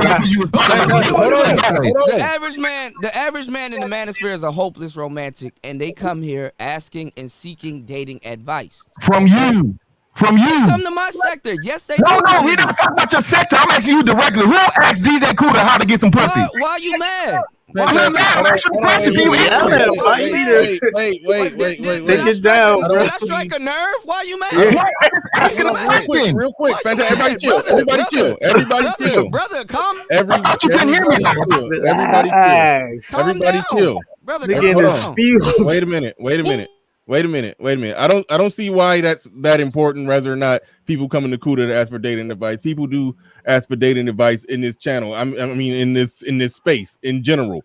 I mean, like when I talked about in 2014 when I stumbled across some Lucario videos. Now, keep in mind, I was single fresh out of my marriage. I was getting pussy, but he did say some things that I was like, that's a good point. That's a good point. I didn't think about that. I probably left some pussy on the table because I did that stupid shit right there. But the shit he talked about in that video, that actually helped. But even then, I was a grown-ass pussy-getting man who looked at some dating advice. So what I'm saying is the actual card-carrying incel, acne on the face, can't get no pussy, that is a different type of dude from the people who be on panels having a lot of these conversations. And I just like I don't get that. And Bernard, I just gotta say this. When I see a nigga that's one of those same niggas, incel type nigga that gets up here and talks about he gets the pussy and he tells niggas how to get pussy, I don't believe you. Nigga, again, Bernard, what are the prime pussy getting hours? Bruh, what the prime pussy getting now, Bernard? Like 12 in the morning, right? I'm just saying. This dude openly got rejected on the.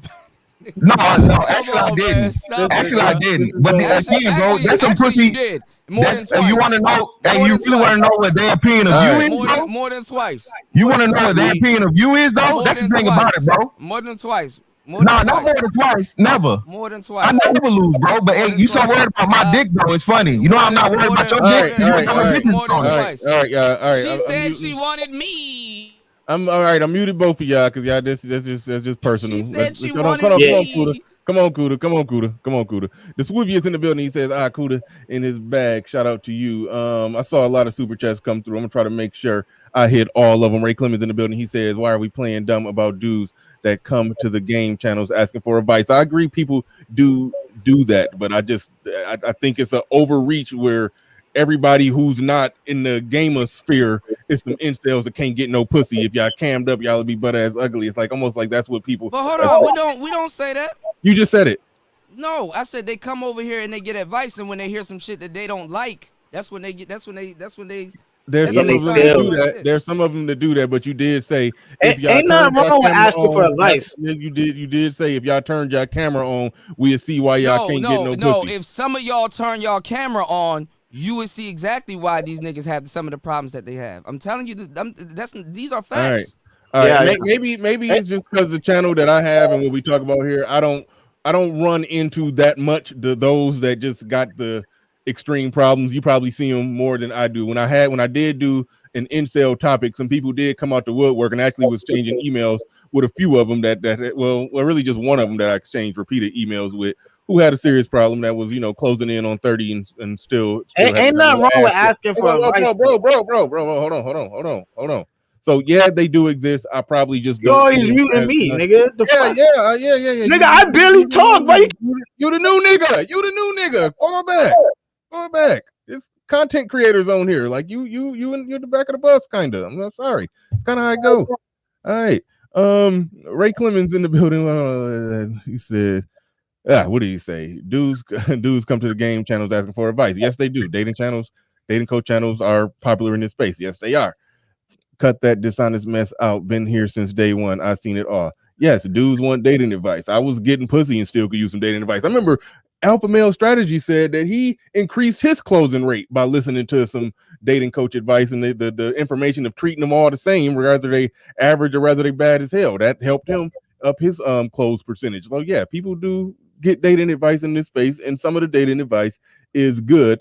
I just don't understand. I'm trying to just understand why it seems like the whole space. I don't even know if that's Kuda's sector that he was talking about. I think it's called the manosphere. I'm not 100% sure what's going on there, but it does seem like the whole niche, the gist of it, the shtick is built on talking shit to other motherfuckers who lame, who don't get pussy like we get pussy, and y'all lame. That's what that part I don't get. You got dudes that are anti-game calling other dudes simps in this space. Okay, that's make that make sense. I can't make that one make sense. I'll give you that point. David Johnson. You think? Hold on. You think it's just the game dudes around here talking about some niggas don't get pussy? You got simps that's telling other niggas they don't get pussy. All right. We gonna swing at the game. No. When you make a good point, I rock with it, Kuda. You make a good point, I rock with it. But David Johnson, the asshole in the building, he says, "I swear I love you ninjas in the space, the manosphere rules." Thank you, David Johnson. LOL in the building. It's sad when black men connect their whole self-esteem to getting and gaming these strags out here. When women are cultured, you don't need to game them. Thank you for the super chat. Appreciate that. I think Melody came through with a super chat, but I lost it. He says, "Is this Kuda dude?" What you mean, this Kuda dude? Like, you know who he is. This Kuda dude really judging men's faces? Really, that's where we at now. Look at the mask this nigga got on his face. Stop it. Hello. Stop it. All right, at least I cam up and I put my face on what I'm talking about. Right, yeah, and we don't believe your face. And again, you ain't never showed no hoes. You ain't never showed no bitches. You have an unfortunate face. Stop. You ain't showed no hoes. You ain't showed no bitches. Hold on, Bernard. I ain't saying shit all the time, but no, I'm just saying. Dang, I'm just countering the point. I'm just countering the point. Talking about faces, again, bro. Unfortunately, again, any bitch I get, you gotta pay for. Talk about faces, bro. Any bitch I get, you gotta pay for, nigga. Take sense a lot. Tell me I'm lying. You are the last nigga to talk about faces, bro. Mr. Hoes, Mr. Got all the hoes. Where are your hoes? We saw what happened. Where with you. Where your hoes? We saw what happened with you. What happened with me? What? What happened with me? What? Do you want to know? Right, do you want to know bitches' opinions about DJ Cuda? All right. He's controlling you. Do you want to know bitches' opinion about DJ Cuda? He's controlling you. All right. We about to go to Game Changer. Shout out to O'Shea Duke Jackson. Ashy elbow spear in the building. Bitch ain't never came with you on YouTube in your life, nigga. That's my last elbow joke. All right, shout out to O'Shea. He's controlling you. Shout out to O'Shea. Yeah, chill out. I don't get YouTube. I don't need it to be. Out of here. Shut up, nigga. Needed to be hella personal. Tell me I'm lying. You can't even get YouTube pussy, Bernard. Kenny Conjo in the building with a super chat that I missed it in Melody. Sweet Melody speaks in the building with the super chat. I appreciate that. I don't think I missed nobody else. Shout out to everybody who contributed to the show today. Yeah, I mean, shit. I gotta wait behind Game Changer. I mean, I'm saying that because Game Changer been that long because of the back and forth. Damn, like y'all can take that on profit of thought, man, for real. Yeah. I agree. But Game Changer been waiting longer than you, and he haven't. No, I know he's been waiting. I agree. I'm like, I agree. That's fair. I should have shut them down on their back and forth a little sooner and kept it moving. But you're right. Go ahead, Game Changer. You got it. Okay, I really didn't have much to say because I just want to hop on to talk about Pablo and his experience in travel and how people deal with that. But since the topic has moved, I'll move with it, and that's fine. But so this game discussion seems to be like a staple of this space. And before, I find it quite interesting because it wasn't really a matter of looks. In fact, game was supposed to be the thing that a person did in spite of looks. It was supposed to be the thing that a person used when they were too short to be considered to be an eligible mate. Shout out to the Shorter brothers here. So now all of a sudden, game is, it's like for ugly dudes. It's weird. It's like, if you cammed up or things like that. So the paradigm is definitely shifting.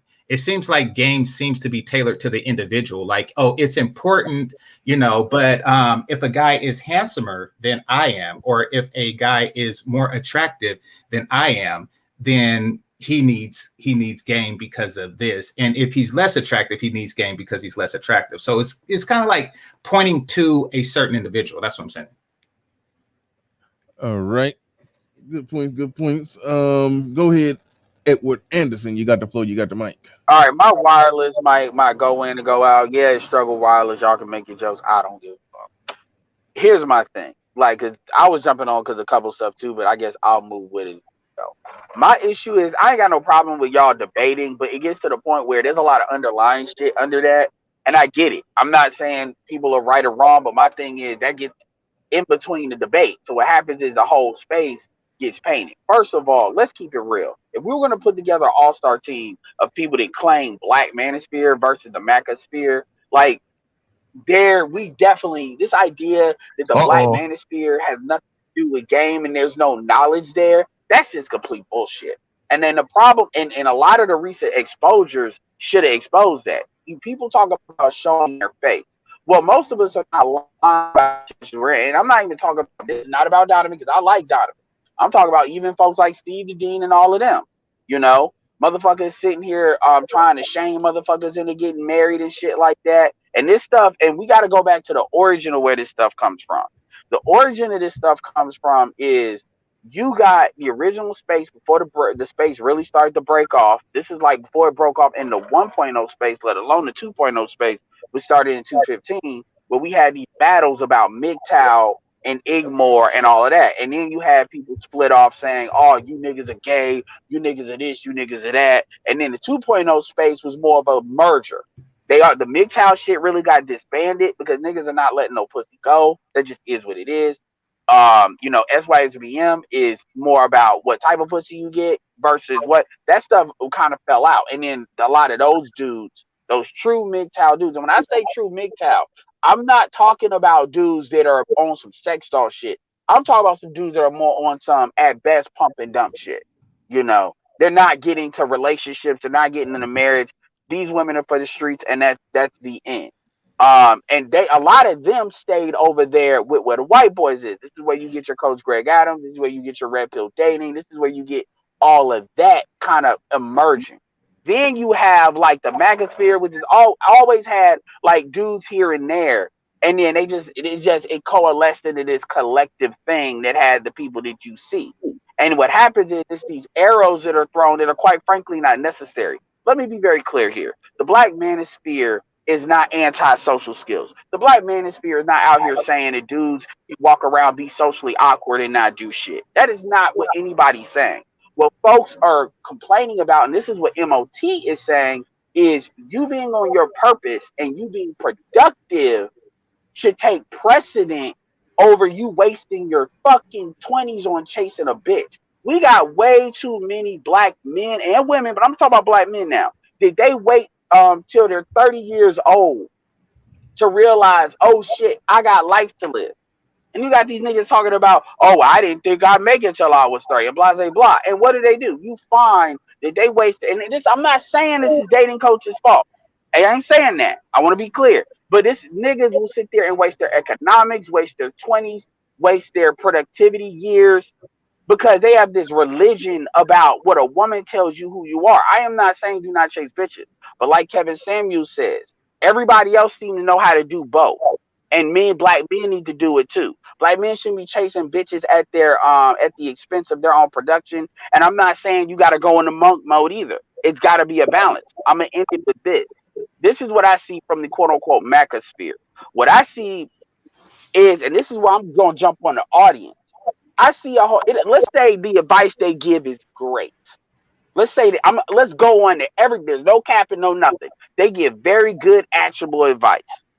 Okay. The problem is, and this is not the manosphere's fault, the consequence is you have an audience which basically they're doing what swirlers do, what wannabe swirlers do. They're living vicariously through these niggas' life or whatever life they say they have. And then these niggas ain't gonna do shit anyway. Most of these niggas don't want actionable advice. One of my favorite dating dudes is Glendon Cameron.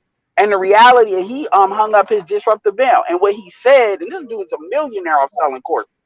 What he said was, people don't want to do the right thing. What is the right thing? The thing you are supposed to do in order to create the outcome you want. Just like how black women do not want to lose weight to get a white man, black men don't want to do what they need to do. Most of these niggas can't even handle rejection. I'm talking about the ones over there. Now, as far as what you're saying, Kuda, the audience is jumping back and forth because all of them it's all YouTube. So you're right. They are asking for advice. Just like a lot of these niggas will talk shit about Jessica X in my chat, but then I go over there and look over there, I'm seeing these same niggas. I'm like, you niggas ain't even smart enough to go in the same profile. Some of them donating money. So to them, it's all entertainment. It don't matter. So it's not, but I'll say this. They could get the advice here. We just don't want to talk about it like that. So you all want to talk about that. You take advantage of that space, just like we talk about what the fuck we talk about. And that is what it is. The problem comes is when niggas start, and let me tell you, the arrows come more from that side than our side. This passport shit, where motherfuckers are called perverts, motherfuckers are seen as messing with little girls. Ain't nobody saying that about y'all over there. How motherfuckers are mining high schools and waiting for these bitches to get 18 years old. Nobody's saying all of that. All right, let's pass it to Game Changer. Game Changer got a screen share up there. Go ahead, Game Changer. You got it. Thank you, Melody, for that super chat. And y'all hear what she's saying right there. Get the likes up. She says like the screen right there. Y'all do know the manosphere is like brand new. Ism just came up with that. Like this. That's what I thought as well. Well, I'm categorizing. I know that's brand new, but I'm categorizing all of the words. I think you got a name. We all know what you mean. And guess what? A lot of dudes that are anti-game be over there. Yes. So, right, cool. I'm about to play this. Ed, please. Yeah, this is a rabbit hole. Yeah. So, Edward, to what you were saying about how it's encouraging young men to, avoid being more productive, I want to play this for those.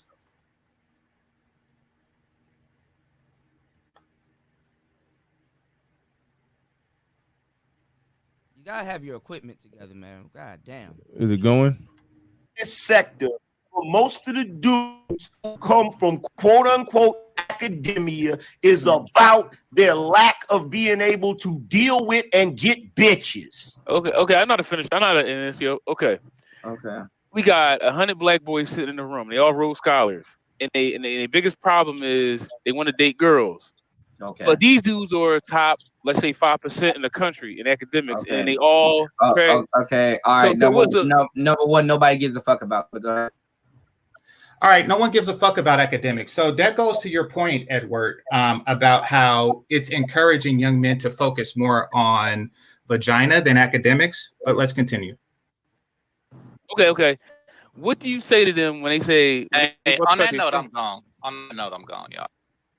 Okay, so yeah, I think that, Edward, you were spot on when you say that this culture, this lifestyle that's being promoted is deterring young men away from things like academics and focusing on the future. So thanks for pointing that out. Hold on, Obsidian. I mean, Game Changer. Did he know what a Rhodes Scholar is though? Maybe he didn't know what a Rhodes Scholar was. I don't know. Do you know what a Rhodes Scholar is? Well, I mean, apparently, Here, I'm asking the question. Do you know what a Rhodes Scholar is? I'm trying to give him a chance to fix it. So you here? I know you can hear me. Do you know what a Rhodes Scholar is? Who, me? Who else? The nigga that said they don't give a fuck about Rhodes Scholars. I figured you said it out of ignorance. You just answered. What was the question? My bad, I wasn't listening. What is a Rhodes Scholar? With somebody that's on the road that's getting a education. Somebody that's seriously. Stop trolling. What's a Rhodes Scholar for real? Somebody that's on the hold on. Who you asking me this? Yes, I'm asking you, nigga. What is a Rhodes Scholar? All right, go ahead. Replay the clip because y'all like to play the clip is irrelevant. Listen, brother, the clip is irrelevant. The clip is very relevant. Replay. No, not for the question. Now y'all don't want to replay the clip. No, but listen to me. I'm trying to save you. I'm trying to save you here. Can you shut the fuck up and stop yelling? God well, damn. for one, you're evading the question. Your mic is. Oh, you can hear me. That's why you keep fucking. That's why you keep responding. Number one, and like I said. And I know you can hear me like a hoe. That's why you always got to revert back to that, like a hoe. You a hoe nigga. You a hoe ass nigga. So that clip was that clip. Go back to the clip. So for the record, I didn't really. This dumbass nigga just said. Hold on, let me turn my game down so I can hear me. Listen, this dumbass nigga just said a Rhodes Scholar is a scholar that's on the road. I gave him a chance to fucking fix it. I didn't hear the clip. Go listen. You don't have to hear the clip. I'm asking you what a Rhodes Scholar is. You don't need to see the clip. That's not going to change your knowledge of man or not. I just answered. I said with somebody that's on the road. Please let me have this. Wait, stop. So see, Game Changer. He was ignorant. Game Changer. Go back to the clip. I'm trying to help you. Be smart. Be smart. What context is the question being? Nigga, y'all see before 700 people. This nigga chill. Hold on. I asked him the question. This nigga said a scholar that is on the road in front of 700 people. What advice can this nigga give anybody in life? Oh my God. Bruh, can you fix your mic first? What advice can you give about mics?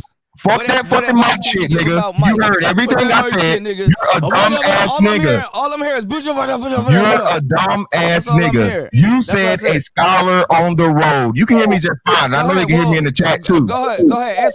This nigga is an idiot. You just keep making it worse, nigga. I know you hear me just fine. You dumb ass nigga. Go ahead. Hey, yeah, this a bad nigga. This a slaughterhouse, nigga. Just keep it up, nigga. Dumbass nigga. I get people trying to recreate the beef shit, not the beef, but the fucking rumble. That's why I was shaking here laughing. But my thing, like I said, I don't. When you say, I'm fucking tired of. I'm gonna take it up. What I'm fucking tired of is motherfuckers sitting here. But hold on.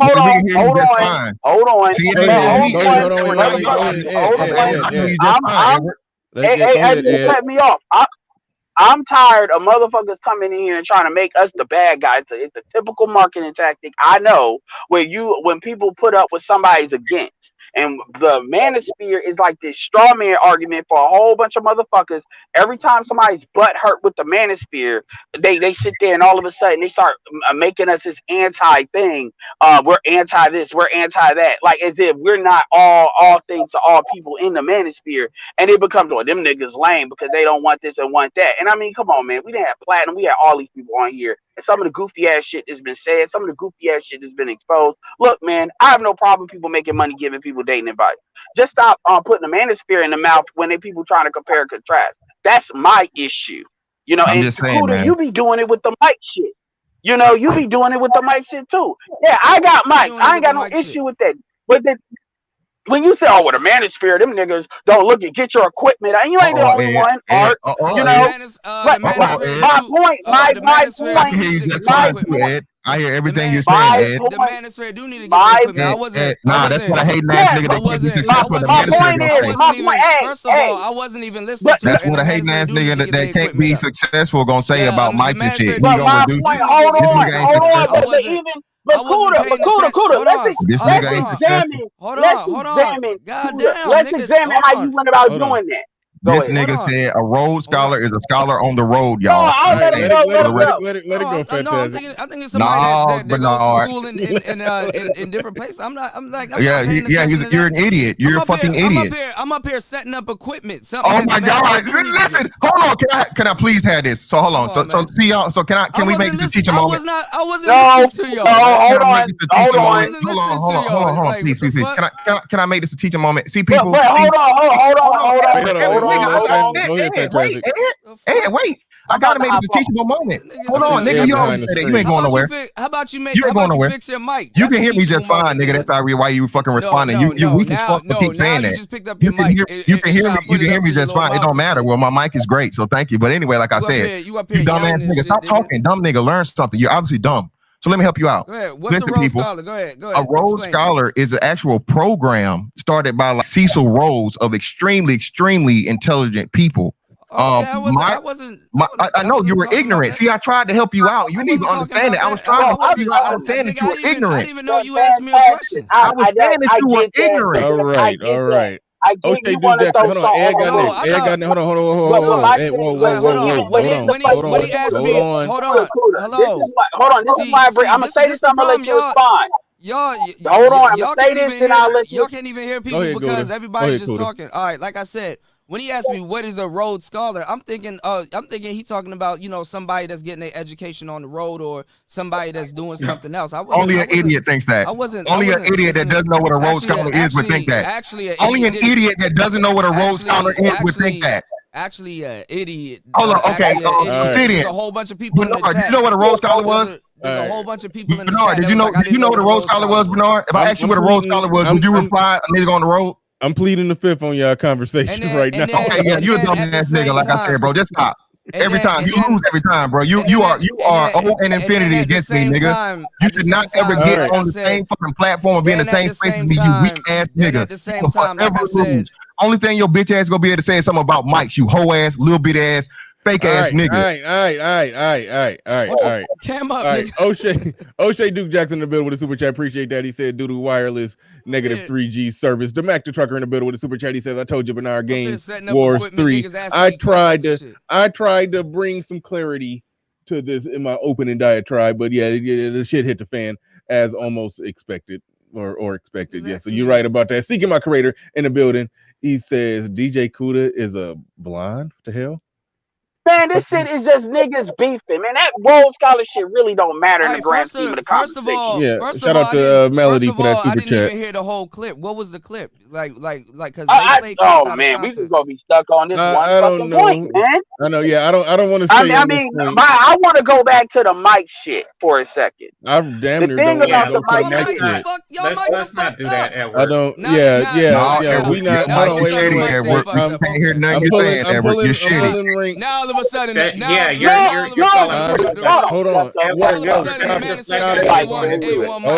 Hold on. We ain't going back on the mics. We ain't doing the mics. All right. There's a point. Y'all can't do the mic shit with me. Y'all can't. Oh my no, God. That's all you got, nigga. That's all you got is mics, nigga. Bernard, I'm on your team with the mic, Kuda. I'm on your team with the mic. That's a sad life, nigga. You got all them mics and nobody watching you. That's what did it cost you? All that mic money and nobody motherfucking watching you. Okay, let Ed go. For live stream, so let Ed go. Ed been trying to go. I think Ed because my thing is, really, the title needs to be changed is Mr. Fantastic versus Cougar. That's the argument. You know, there is my no point with versus. the mic. Don't stop it, Edward. There's never a versus. Let me say something. The mic is a My deflection. point with the mic shit has actually nothing to do with the mics. When you actually look at an assessment of what game is, and let's take that shit, motherfuckers, there is a way that you could have convinced. There is a way, y'all. Let me say it this way: y'all motherfuckers completely failed to change, and it's not just you, because there's other dudes that I had dragged out arguments about this. Change the dynamic of how black men in this space see the microphone shit. Now, the biggest issue I see is a lot of that shit. There's a whole bunch of underlying beef behind that got in the way of it. But whatever. My point is, people talk all this shit about game. What is game but the ability to influence somebody in creating an outcome that you want? And hold on, let me finish. Damn. The reality of the situation is niggas are forever talking about how to talk bitches out of their draws. Fine. By the way, same bitches that hate you later. This is why they talk about leveling up after the fact. But when it comes to influencing other people, motherfucker ain't got no ability to do that. And that is my biggest issue. To black men, there is a difference. Well, you know what? Black men. Hold on. I'm not finished. I am not fucking finished. Go approach women and say, I am not fucking finished. Go approach a woman and say, hey, I'm a Rhodes Scholar. I am not fucking see what she finished. Says. Hey, girl, I am not fucking finished. He's still, and even as we told him, he reduced it, Bernard. You see what I'm saying? Reality, the reality, I'm not even saying game. I'm making an example. The reality situation. I'm not saying you. I'm saying it. Can y'all speed this along, please? God damn, I can't hear nothing. Nigga, you the biggest one on here talking. You need us, nigga. Don't front, nigga. You need this exposure. Like y'all can't get out of y'all nigga. Like you don't want to be here. Get your ass trashed, nigga. Stop acting like it, bro. You can't understand the point, you idiot. You dumbass nigga, you can't understand. Doesn't know what a Rhodes Scholar is. Have no logic. You know what? You're the only nigga. The whole chat is clowning you, dumbass nigga.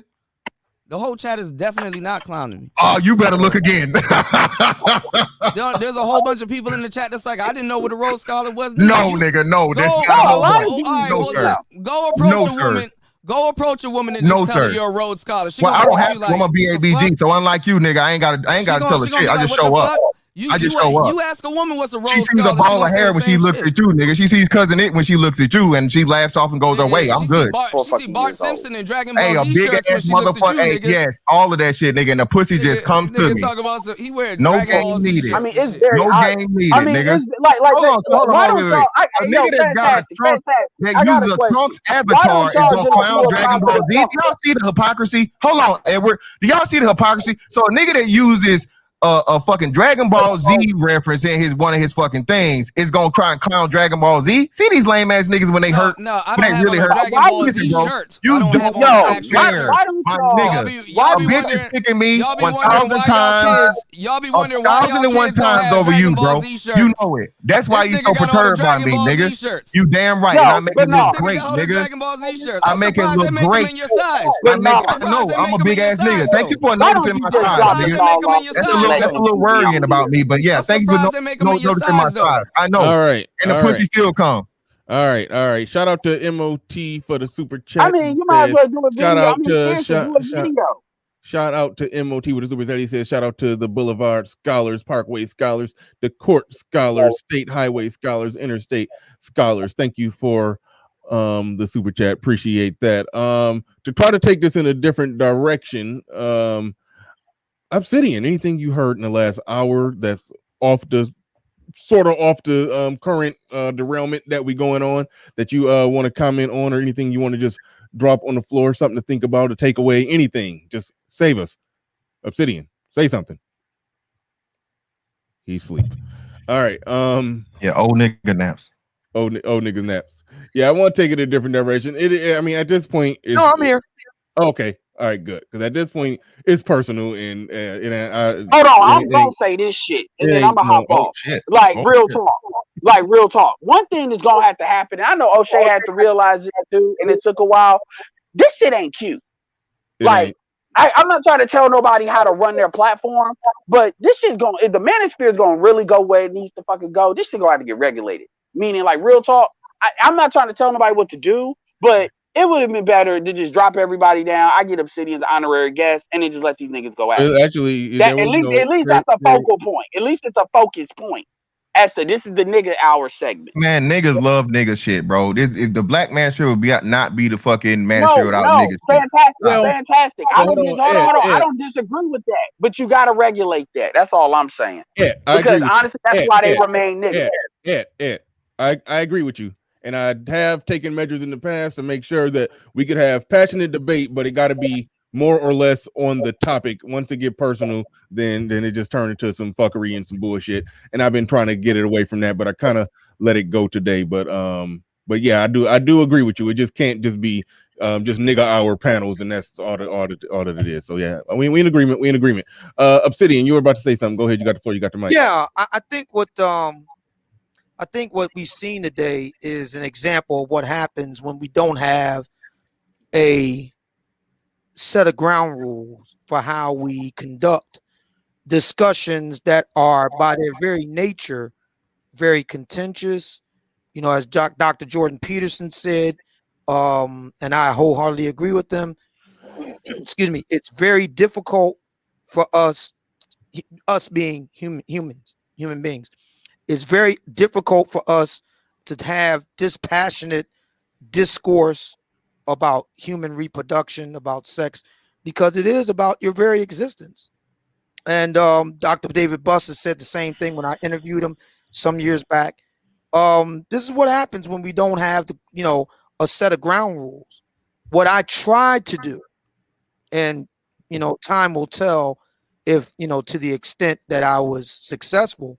What I set out to do and what I've tried to do is to adhere to academic canons as best I understand them, to try to encourage and foster a discourse about these issues as they relate to a contemporary 21st century Black American landscape.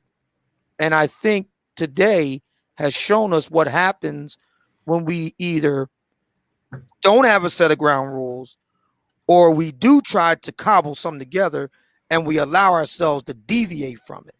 And I think moving forward, we got to do better at coming up with some ground rules. I prefer to stick to the best information and data that I have at my disposal and as best I understand it.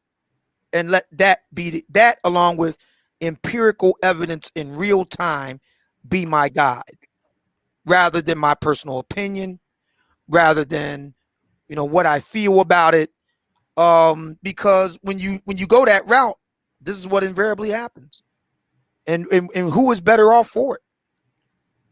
So I think we got to do a better job at being coming up with some ground rules and being more dispassionate. I think Black men need to read more. I think Black men need to read more, need to think more, need to be guided by empirical evidence more. We got a lot of work to do.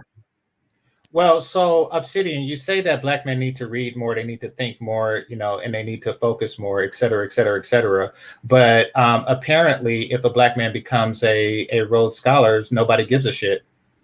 That's a very good point. I was listening to that exchange. They played like 2 seconds of the clip. By the way, Obsidian, do you know what a Rhodes Scholar is, Obsidian? Yes. Oh, okay. Is it does it have anything to do with actual driving? No. Oh, okay. I mean, y'all just hit me with a question out of nowhere. I mean, listen, bro. Listen, if I asked you what a hamburger was, would you call it a piece of chicken? All right. But what I'm saying, y'all niggas funny. Bernard, what's wrong with that? Is anything messed up about that, Bernard? I'm just asking. Right quick, fantastic, please. So the reason why I was asking Kuda is because we do have a particular sector here that doesn't respect academics and intellect. Therefore, what you're talking about is hard to come as long as we entertain this sector. Sure. Well, what Obsidian is talking about is hard to come if we entertain the sector that doesn't respect academics. That's what you're saying? Yes, exactly. Because Obsidian is talking about, so all of a raising the brow. So all of a sudden, I don't respect smart people, or people that are educated, or people what I would say, DJ Kuda, is this, and I think this is very important to understand. Niggas sitting up here putting words in my mouth. You're just not smart enough to recognize it. I'm sorry. That's what it is. What I would say is this. I think that the black manosphere, like many other places online, are kind of like they're microcosms or samples of the black body politic in general. And my main argument in the book of Obsidian, and I'll be developing this in future books, is that black people, and it's punctuated with this Derek Jackson kerfuffle, is that black people are too mired in the emotive, in the personal, in the anecdotal. It's almost like witch doctor type of understanding of things. And the rest of the world is moving on.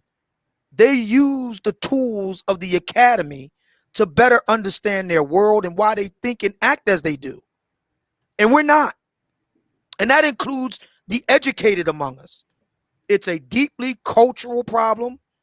It's on both sides, black men and black women. And we just got to do better than that, man. We have to ask, do we want to join the rest of the world in the 21st century moving forward, or do we want to remain in a fundamentally primitive state?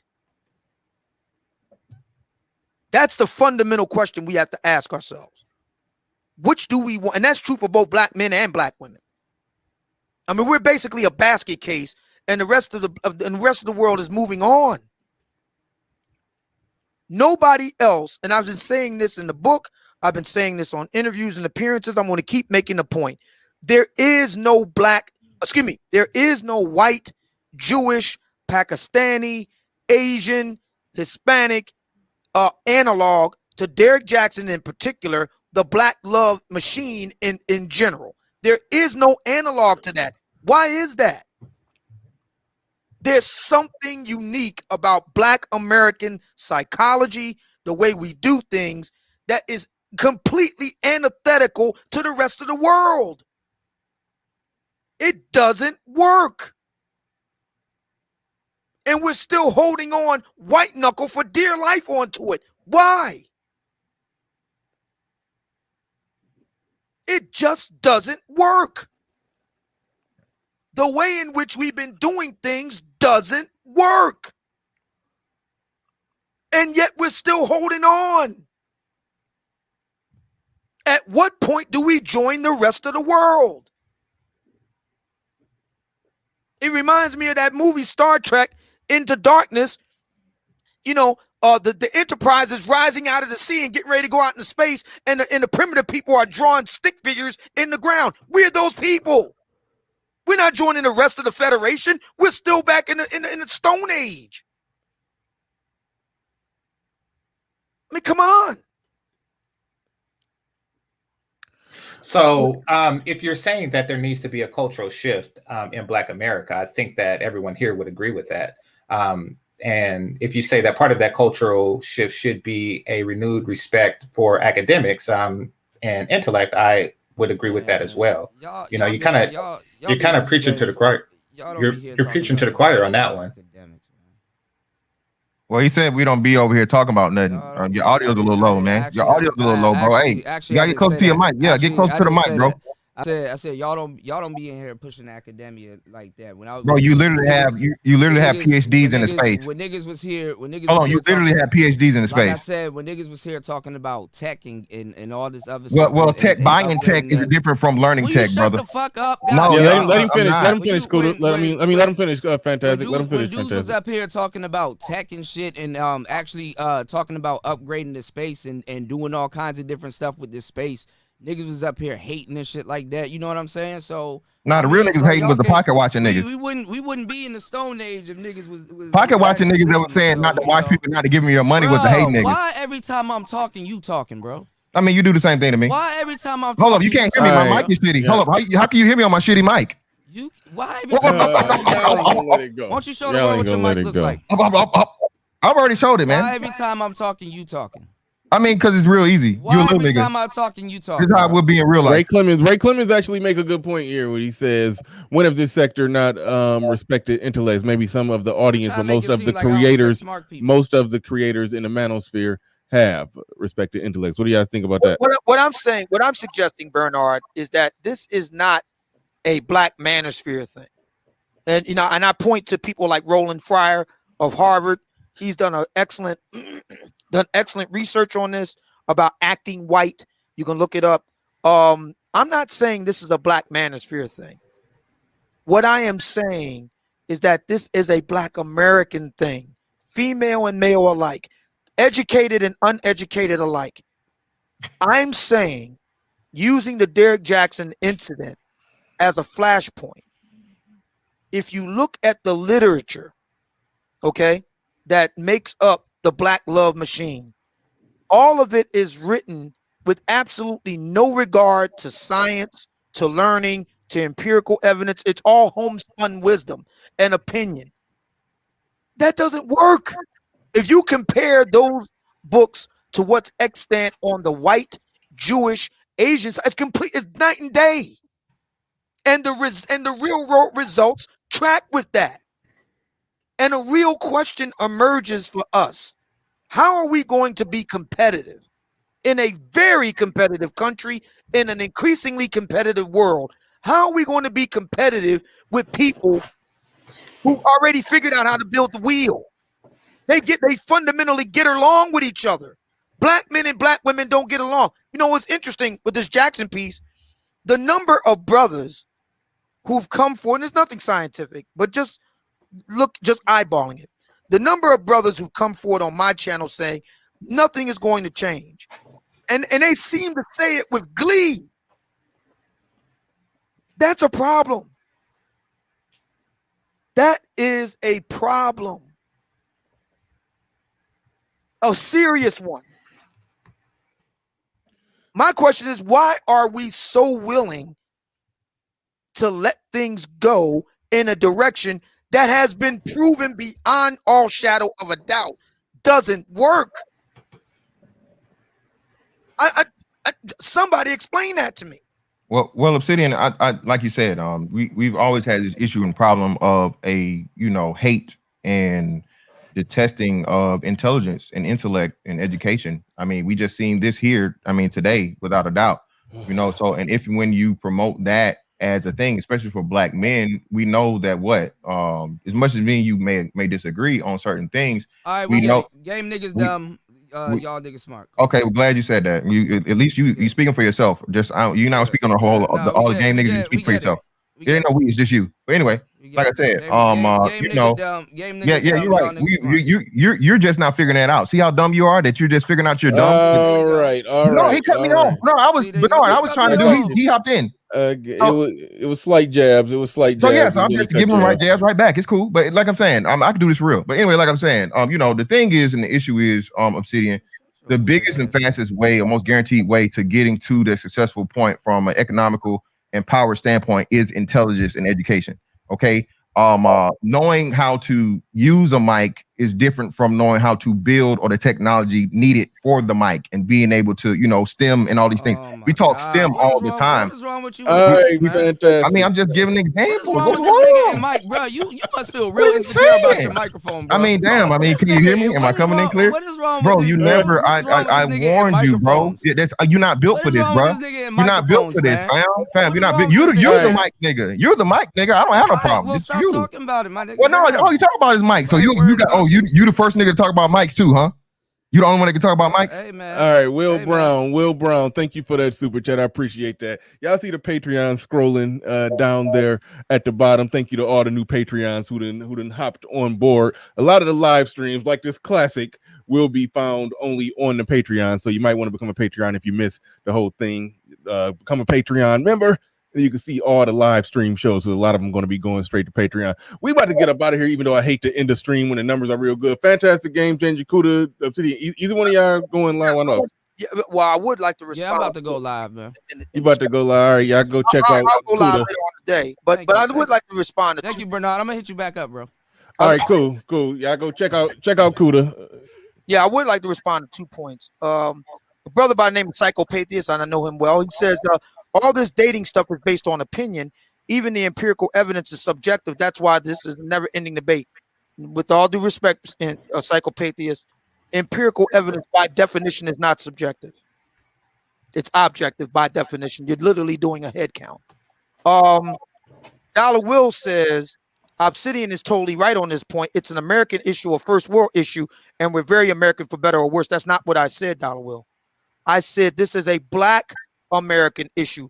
Whites, Jews, Asians, Hispanics. There is no Derek Jackson. There is no Hispanic love machine or anything like that. No, this is a uniquely Black American problem.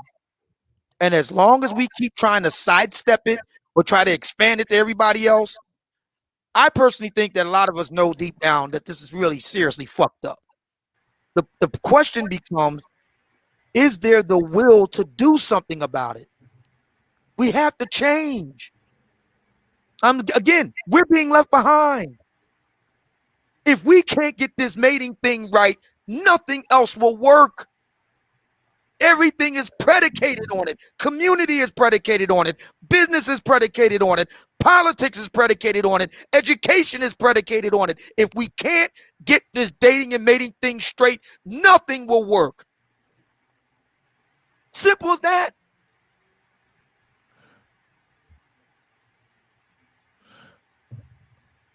Right on, right on. Kenneth Williams in the building. He says they found their own studies and conduct the research. What is that? The griot was an asset to our community. Thank you for the super chat. Appreciate that.